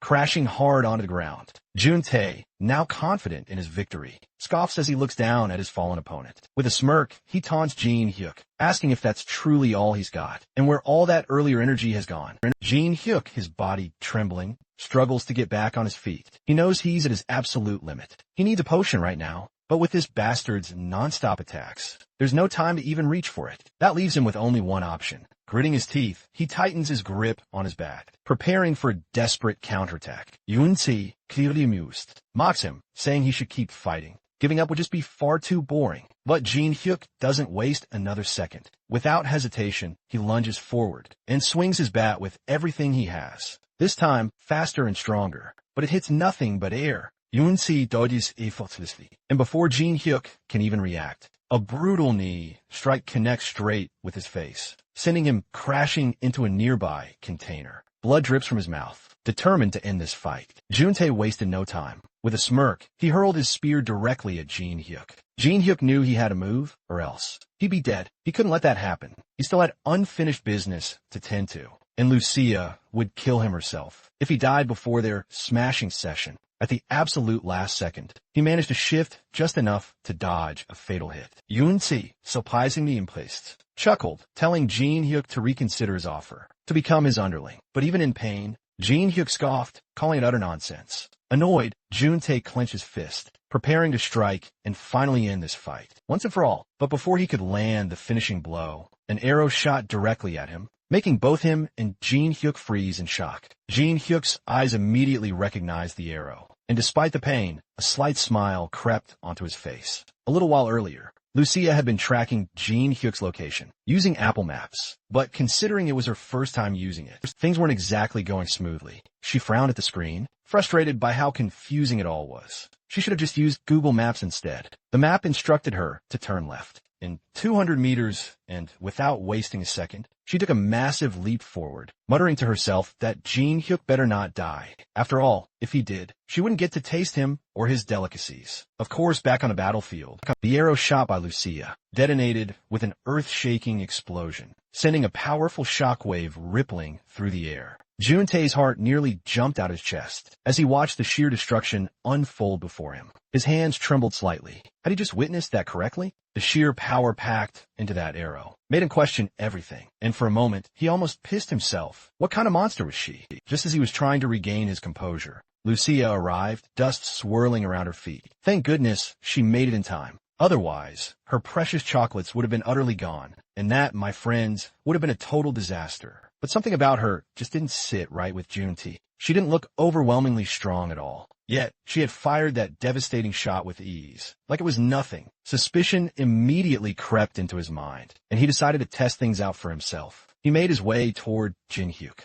who was still impaled by the spear. He grabbed the weapon, and as soon as he pulled it out, a sharp, unexpected pain shot through his body. His legs instantly gave out, and before he knew it, he was on the ground. Gritting his teeth, he glanced at Lucia, forcing a mocking grin, a voice dripping with sarcasm. He sneered, asking if she had come running to save her little boyfriend. But Lucia remained utterly unfazed, standing tall with an icy expression. She didn't even acknowledge his taunts. Clearly, she had no interest in entertaining the bastard who had nearly killed her sugar daddy. Hunty's irritation flared at her blatant indifference. He was being completely ignored by her. Grinding his teeth, he gathered all his energy and prepared his best attack. If she wanted to act tough, he would break that confidence, channeling every ounce of power he had. He lunged at her with his full strength, but just as his spear was about to strike, Lucia calmly raised her hand and simply stopped it. Just like that, his mind short-circuited. What the hell had just happened? His strongest attack, the one that had crushed countless enemies before, was stopped with nothing but a single hand. His fingers tightened around the spear, as disbelief and rage surged through him. This wasn't possible. Who the hell was she? Lucia, however, barely looked interested. She glanced at him like he was an idiot, before scoffing and calling him a fool. Then with a slow, deliberate motion, she clenched her fingers around the spear. The weapon groaned under the immense pressure. Hunty's heart pounded in his chest as the horrifying truth dawned on him. She was shattering it with her bare hands. A chilling dread coiled up his spine as jagged cracks spiderwebbed across the spear shaft. Then with one last devastating squeeze, the entire weapon exploded into worthless fragments. Panic cloaked Yun Teo-tites as he instinctively threw up his shield. If her raw strength was this absurd, he wasn't about to take any chances. But it didn't matter. Lucia moved an instant, tearing through his defense like it was paper. And before he could even react, her fist slammed straight into the center of his chest. The impact sent him hurtling backward, his body skidding across the battlefield. As he gasped for air, Jin Hyuk, still watching, couldn't help but feel a mix of awe and disbelief. Just how strong was she even? Yunto, who had been so full of himself just moments ago, lay on the ground completely stunned and struggling to comprehend what had just happened. His pride was utterly shattered. He refused to believe it. How could he, a top hunter, be getting his ass handed to him by a woman? His mind raced, trying to make sense of it all. Was she an S-class hunter from another country? No, that didn't make sense. There wasn't a single record of a hunter like her anywhere in the world. Lucia turned her attention to Jin Hyuk, her sharp gaze scanning him for any lingering injuries. Without wasting a second, she asked if he could move. Jin Hyuk, still feeling the aftermath of the fight, but unwilling to show weakness, nodded in agreement. But Lucia wasn't done yet. Her expression turned serious as she bluntly asked if he wanted that bastard dead. Jin Hyuk, despite everything, shook his head no. Killing him wasn't enough. He wanted to be the one to personally beat the crap out of Juntae. That bastard had gotten away with too much, and Jin Hyuk wasn't about to let it slide. Turning to Juntae, he made it clear they were done for today. But next time, there'd be no escape. Juntae now, fully grasping how utterly things had turned against him, felt a growing warmth in his pants. A truly unpleasant confirmation that his body had completely betrayed him. If things kept going at this rate, soon those wet patches wouldn't just be sweat. They'd be a full-blown disaster. But still, his pride wouldn't let him back down entirely. Putting on his best tough guy act, he scoffed, pretending he was just as exhausted, and merely choosing to end the fight. With a forced smirk, he threw out one last threat, warning them that next time he wouldn't just fight, he'd kill them both. And with that, he made his retreat, not daring to look back. With the battlefield finally quiet, Lucia focused on healing Jin Hyuk's wounds. She worked quickly and efficiently, while he downed 2 bottles of stamina potions. Like a man dying of thirst, the process felt like it dragged on forever. But eventually, the wound fully closed. Lucia stood up, stretching slightly, and assured him that he should be able to move now. Thankfully, it wasn't as serious as it had looked. Jin Hyuk tested his body, rolling his shoulder and flexing his fingers. He was genuinely amazed. There wasn't even a scar left behind. Grinning, he glanced at Lucia and casually remarked that with skills like hers, she was basically a cool, OP character straight out of game. Lucia, however, just stared at him, looking more confused than anything. And seeing her blank expression, he quickly cleared his throat and explained that it was just a compliment. Deciding to change the topic, Jin Hyuk asked about Guild Master Sengo's condition. Lucia let out a small sigh, explaining that he was stable for now, but things weren't looking great. She admitted that while she had done what she could, she couldn't treat him completely. However, there was still a chance. Maybe the dwarf could help. Jin Hyuk didn't hesitate with his identity now exposed. There was no telling when the next attack might come. He had no time to waste sharing a quick nod with Lucia. The two of them leaped into action, heading straight for the dungeon. Every second counted, and Jean Hugh knew one thing for sure. Whatever was coming next, he had to be ready. The scene shifted to the dwarf's workshop, deep within the dungeon where the usual chaos awaited. As expected the moment Jean Hugh stepped inside, the old dwarf let out an exasperated sigh before launching straight into his usual barking. And honestly, who could blame him? Every single time the dwarf assigned Jean Hugh a task, the guy vanished for weeks. And when he finally returned, he never actually completed the job. No, instead, he always brought some fresh disaster for the poor old man to deal with this time, however. Jean Hugh had truly outdone himself. Not only had he failed to bring back what was needed, but he had also dragged in Sango, who was barely clinging to life in a poisoned state. The dwarf took one look at the unconscious man and let out a string of curses, calling Jean Hyuk a complete idiot. But as always, Jean Hyuk only scratched the back of his head, muttered a half-assed apology, and insisted that they should focus on treating Sango. First, the dwarf let out another long, suffering sigh and told him it wasn't that simple. Sango had been poisoned by basilisk venom, one of the nastiest poisons out there. An antidote was needed, but the problem was that the necessary ingredients weren't available here. In the dungeon without them, there was no way to cure him. The old man then shot Jean Hugh a look and asked if Lucia hadn't mentioned this to him beforehand. Jean Hugh blinked, clearly caught off guard. Maybe Uncle might have something. That was his immediate thought. To him, the dwarf was practically a walking treasure chest, one that somehow had everything inside. But the old man only scoffed, shaking his head in disbelief. He muttered that Jean Hugh should just wait, while he figured something out. Meanwhile, a weak voice called out. Sango had finally regained some consciousness, though his face was still pale and covered in cold sweat. He looked around completely confused, before turning to Jean Hugh and asking, in a strained voice, "Where exactly are we?" Jean Hugh glanced at him, and without missing a beat, told him to hold off on the questions for now. He understood that the guild master must have a lot on his mind, but for now he should just think of this place as one of Jean Hugh's incredible abilities. Sango, though still weak, felt a wave of profound gratitude wash over him. It wasn't just about saving his life. Jean Hugh had chosen to trust him with such a difficult secret. He muttered his thanks, but Jean Hugh only shrugged, his expression remaining perfectly calm.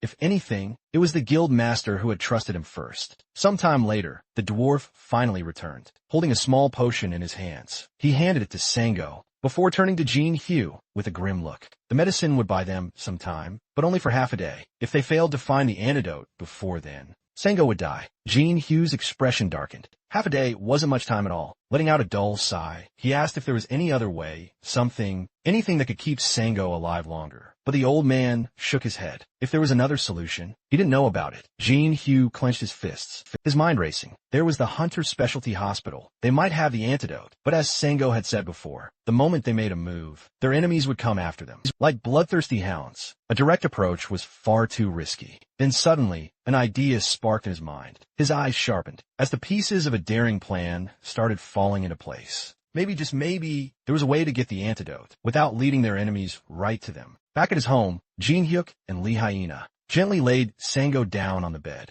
allowing him to rest as they made their way to the living room. The air hung heavy with tension, but there was no time to dwell on their feelings. Jean Hyuk, his voice unwavering, recounted everything that had transpired in the dungeon. Mid-explanation, he pulled out his phone and held it high, his expression grim. This was their last shot, their last hope. If this failed, they were utterly doomed. Meanwhile, across town, inside a dimly lit office, dripping with opulence, a phone rang. And this wasn't just any call. It was for a notorious black market dealer, the very same one Jean Hyuk had struck a deal with before. He, the very definition of wealth and luxury, never settled for less. Even his iPhone was always the latest, maxed-out model, upgraded the instant a new version dropped. Spotting the caller ID, he snatched up the phone at once, his tone instantly shifting to deferential, as he addressed Jean Hyuk as Sir, and questioned why he was calling so late. Jean Hyuk wasted no time. With a resolute voice, he cut straight to the chase. He needed a basilisk venom antidote. The dealer, taken aback for a moment,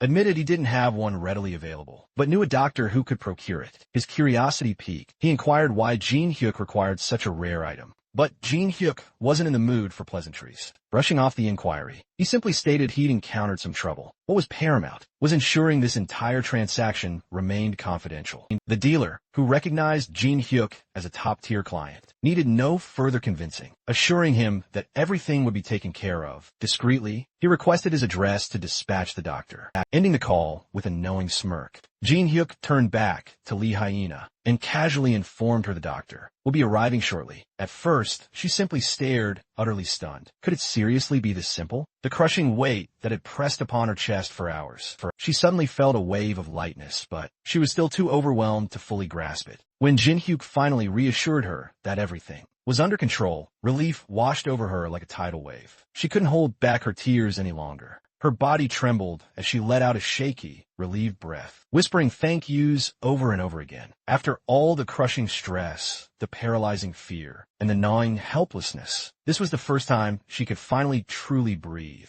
Not long after, the unmistakable sound of a car outside signaled the doctor's long-awaited arrival. He wasted no time, stepping inside with an air of calm professionalism and immediately tending to Sango. After administering the antidote, he turned to them and delivered the crucial verdict. Sango would survive, but full recovery would demand at least 2 weeks. Until then, she needed complete, uninterrupted rest. No movement, no exertion. Just time for the antidote to work its magic. As Jin Hyuk escorted the doctor outside and watched the car pull away, he let out a slow breath, but his mind refused to settle. The problem looming over him now was far bigger than anything he'd ever dealt with. The Guildmaster would take at least 2 weeks to recover, and during that crucial time, the Titan Guild would be absolutely relentless in their pursuit. He knew they wouldn't just sit back and wait. They would come for him, and the hard truth was, even if Lucia stood fiercely by his side, there was only so much she could truly do. She was strong, yes, but she wasn't invincible, and against an entire guild, even she had her limits. Then there was his own glaring weakness. The brutal fight against Juntai had been a harsh wake-up call. He'd gone in cocky, believing he could easily handle it, only to be beaten so badly that he barely walked away alive. That fight had exposed a harsh reality. He wasn't as strong as he desperately thought. It wasn't just about being outmatched. It was the fact that he had been too naive to see it coming. He thought he was ready for war, but he was barely surviving battles. Even if the guild master fully recovered, Jin Hyuk wouldn't be of any real help. At this point, he'd only get in the way. But before he could sink any deeper into frustration, Lucia arrived. With just one look at him, she immediately understood what was running through his mind. Without hesitation, he admitted that after fighting that S-rank bastard, he had finally realized the bitter truth. He was too weak. But before he could say anything more, Lucia stepped closer and, without a shred of hesitation, agreed he was weak. Her words were blunt, almost cutting, but there was no malice behind them. Only cold, undeniable truth. Jin Hyuk felt a flicker of irritation, but quickly swallowed it. She wasn't wrong. Before he could dwell on her words, Lucia continued. She asked if he truly wanted to change that. Her voice serious and unwavering. Then she revealed that she had a way, something dangerous, something that came with risks. But if he was willing to go through with it, she promised he would come out stronger, strong enough to change everything. She met his eyes, her expression unreadable, and asked him straight, was he ready to take the gamble? Jin Hyuk's hesitation lasted only a moment. His thoughts cleared. His frustration hardened into resolve. He clenched his fists, took a deep breath, and with a determined look, he gave his answer. He would do it, no matter how risky it was. He had to become stronger. The next day arrived, and Jin Hyuk was busy, double-checking the items in his inventory. It looked like he was really going to take the risk. Lucia had told him last night to be well prepared, and he had taken her words seriously. 300 mana potions, 300 health potions, his armor, and of course, his trusty companion, Bat. But as he ran through his supplies, doubt lingered in his mind. Was this really enough? The place he was heading to wasn't just some random dungeon. It was the Dragon's Temple. Just as he was about to question himself again, a voice sliced through his thoughts, sharp and sudden. Did you pack the return stone? It questioned. He turned, spotting Lucia striding towards him. Right behind her, trailing like a silent shadow, was Secretary Lee Hyen. Jin Hyuk gave a subtle nod, confirming he'd indeed packed the return stone, his only escape route if things truly went south. Lucia took the stone from his hands, flipping it between her fingers with a sharp, assessing gaze. After a moment, she let out a quiet sigh of relief. At least they had one way out of here. That was something, at least. Still, her expression hardened as she looked at him. With a gravely serious face, She warned him about the Dragon's Temple's dangers. The place wasn't merely dangerous. It was a straight-up death trap. She knew exactly how stubborn and reckless he could be in his relentless pursuit of strength. But she made one thing absolutely crystal clear. If he let greed take over, he would die. No hosatashjin, no second chances. If he felt he'd hit his limit, he had to leave immediately. Jinhyuk scratched his head, a small grin creeping onto his face. It was nice seeing Lucio worry about him like this. There was a warmth in her concern, something that reminded him that, despite her sharp tongue, she truly cared. He reassured her, saying that if things got too dicey, he'd use the return stone without a second thought. Their conversation was abruptly interrupted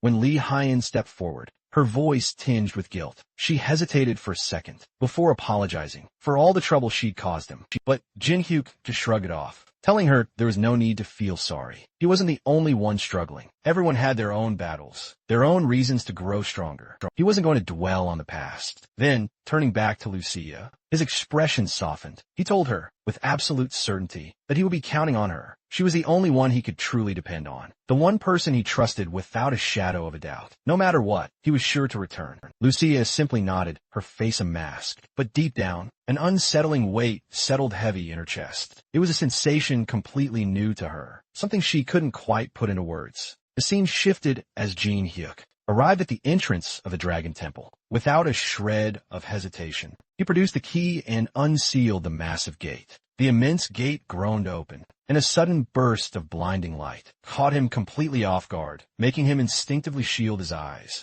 As his vision slowly adjusted, he found himself standing before the legendary, awe-inspiring temple. Its imposing presence alone sent shivers down his spine. The overwhelming energy in the air felt suffocating, yet utterly exhilarating. Lucia's words then echoed in his mind. Don't get greedy and leave if things get dangerous. But Jinhyuk, he knew better. If he had intended to play it safe, he wouldn't have stepped foot in here at all. No, he was here to see this through to the very end. Stepping inside, he made a silent, solemn vow that he wouldn't leave until he was strong enough to kick S-rank asses without even breaking a sweat. The moment he crossed the threshold, the colossal temple doors rumbled shut behind him. A heavy silence immediately followed. Utter darkness swallowed everything around him, stretching endlessly in all directions. He walked forward, but with no source of light. He couldn't even tell if he was heading in the right direction. A faint doubt began to cross his mind. Was he just wandering aimlessly in the pitch black? Just as that unsettling thought surfaced, the entire space suddenly came to life. One by one, torches flared to life, illuminating the magnificent grand hall. His eyes widened just a fraction as the flickering flames revealed towering ancient knights, standing in their favorite straight, imposing position. The whole scene had an eerie, majestic vibe, but Jinhyuk,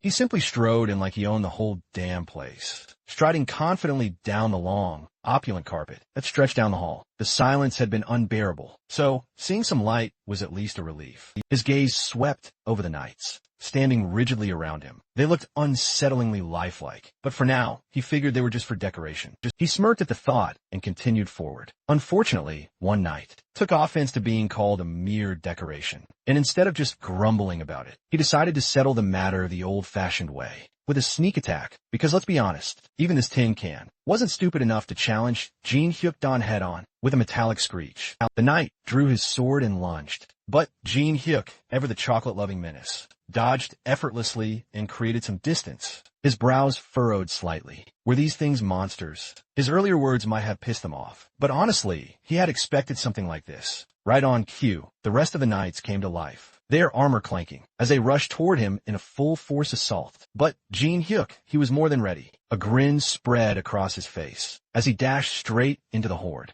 excitement pulsing through his veins. He landed a clean hit on one knight, and in an instant, its armor crumbled into a heap of scrap. But as he stepped back, expecting a lifeless pile, the scattered pieces suddenly began moving, assembling themselves back together. Within moments, the knight was good as new. Jinhyuk clicked his tongue. So that's how it was. He had definitely overestimated these flashy tin cans. until they pulled off that little trick. But even as the knights reformed, he remained as cool as a cucumber. He had seen enough cursed artifacts and enchanted puppets to know exactly what was going on. They had cores inside. All he had to do was destroy those, and they wouldn't be getting back up again. If it had been the old Jin Hyuk, he might have panicked before, but now he was absolutely ready. Charging his bat, crackling with raw electricity, he leaped into the air, eyes locked on his targets. With a single decisive strike, he slammed the bat straight into the ground, sending a powerful electric shockwave, ripping through the entire hall. Within seconds, the knights convulsed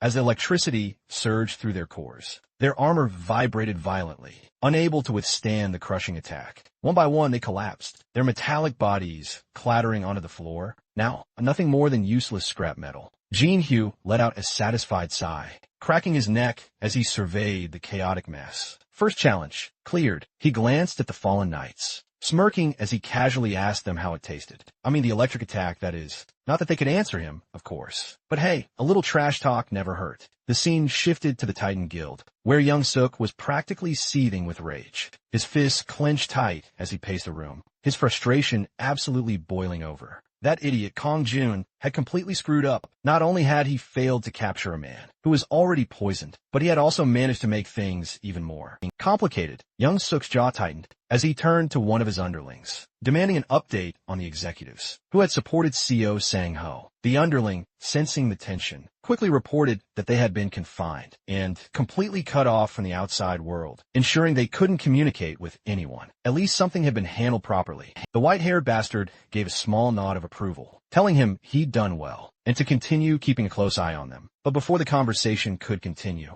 a loud crash echoed through the room as a wall practically exploded inward. Jun-tae stormed in, barking out Young Suk's name, his face twisted in fury. Without wasting a second, he demanded to know why he hadn't been informed about the damn obstacles beforehand. Young Suk barely spared him a glance. He coolly replied that all the necessary information had already been provided, but Jun-tae, still absolutely fuming, shot back. Where the hell did that archer girl even come from? Then, before the situation could escalate any further, the underlings foolishly tried to step in and diffuse the tension. Big mistake. He was rewarded with a well-deserved punch. A harsh reminder why staying loyal to this bunch of bastards was a truly terrible life decision. Meanwhile, Young Suk's mind wandered back to the archer girl, Lucia, the same girl who had saved their sorry asses when they were about to be smashed by the tyrant boys. His gaze darkened as he turned to Jun-tae and flatly asked if he had lost to her. As expected, the crybaby did what all sore losers do. He shifted the blame, whining that his spear had broken too early in the fight. But Young Suk was no idiot. He saw right through it. If Jun-tae had struggled that much, then the girl was undoubtedly strong.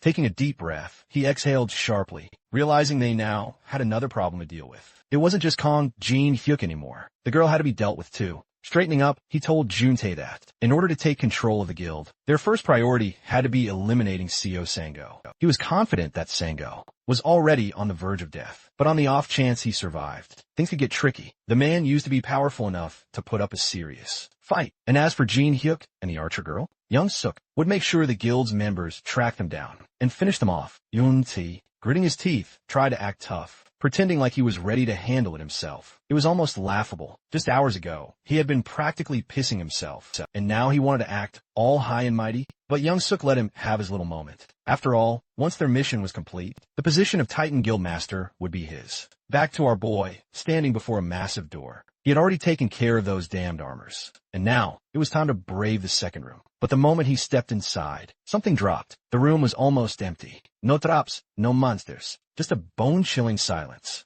That's when he saw it. Seated on a grand throne was a man with sharp blue eyes. His presence was both imposing and strangely calm. But the strangest part? His karma level was 0. That alone should have been reassuring. Yet, Jin Hyuk couldn't shake off the uneasy feeling creeping up his skin. Something about this man wasn't right. The moment their eyes met, the man's lips curled into a small smile. It had been a long time since he'd seen a challenger, and he looked genuinely pleased. Jin Hyuk, keeping his guard up, greeted him politely and asked who he was. Instead of answering, the man simply turned the question back at him, curious about what Jin Hyuk thought. Without overthinking, Jin Hyuk replied that he definitely didn't seem like an ordinary person. The man's expression turned serious as he asked if it was because he carried no karma. That caught Jin-hyuk off guard. His body stiffened for a moment. How the hell did this old man know that? His mind raced, trying to process just who he was dealing with. Someone who knew about karma levels. And more importantly, someone who seemed to know about his abilities. The old man slowly stood up, his gaze sharp and knowing. He spoke again, asking if Jin-hyuk had come all the way here,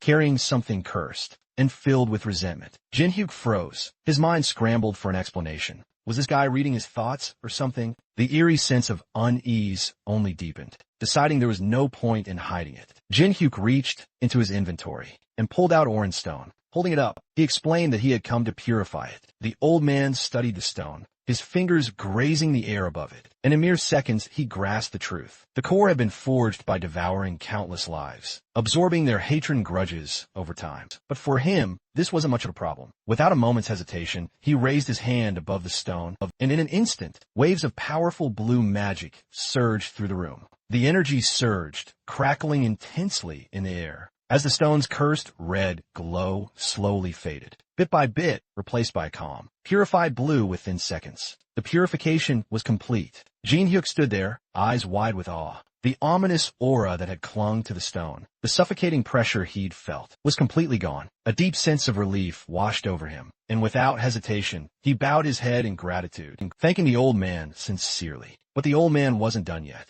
With a knowing look, he told Jin-hyuk to hold onto his gratitude. He should save it, for when his true purpose here was fulfilled. Jin-hyuk frowned, not understanding what he meant. Before he could even ask, the old man simply raised his hand once more. Blue magic surged forward, engulfing Jin-hyuk's entire body. The air around him crackled with raw energy, and in that very moment, the realization hit him. Whatever was about to happen, the real challenge had only just begun. The trials had already begun. In the very next second, Jin-hyuk found himself transported into a void, like space. Darkness stretched infinitely in all directions, an eerie silence wrapping around him. Slowly, he opened his eyes, his mind still adjusting to the sudden shift. That's when a loud, commanding voice echoed through the emptiness. An old man's voice, clear and sharp, warning him not to let his guard down, unless he wanted to lose his life. Jin-hyuk's head snapped left and right, his eyes frantically scanning the surroundings. But there was nothing, just endless blackness.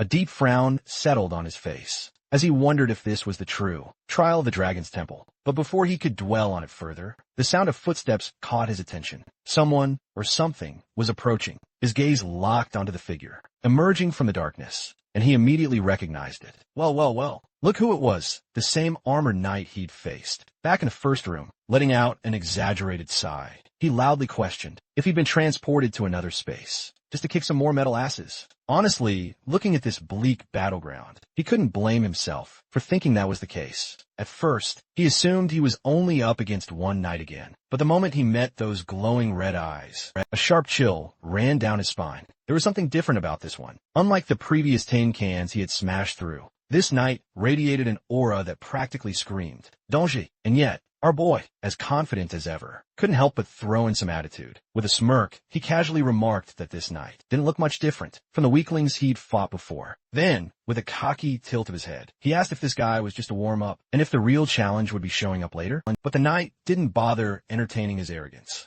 Instead of responding, he simply stated that the trials had begun, and that Jin-hyuk should prepare himself. That was it. No vanter. No unnecessary words. Just a cold, direct warning. Jin-hyuk's amusement flickered for a second. Well, that was new. The previous knights were nothing but mindless husks. Yet this one could actually talk. That alone was enough to make him acknowledge that this opponent was different from the rest. But before he could think too much about it, the knight moved, and damn, did he move fast. In a blink, the knight shot forward with terrifying speed, his blade raising through the air, a deadly streak of death. Jin-hyuk's instincts shrieked at him, and in that critical split second, realization slammed into him like a truck. He had grossly underestimated this opponent. Well, that's where we'll wrap up this thrilling part. If you enjoyed this intense episode, don't forget to smash that like button and help us reach our amazing goal of 500 likes. It genuinely supports the channel and keeps me pumped to bring you more epic content. Also, I've uploaded some other amazing recaps,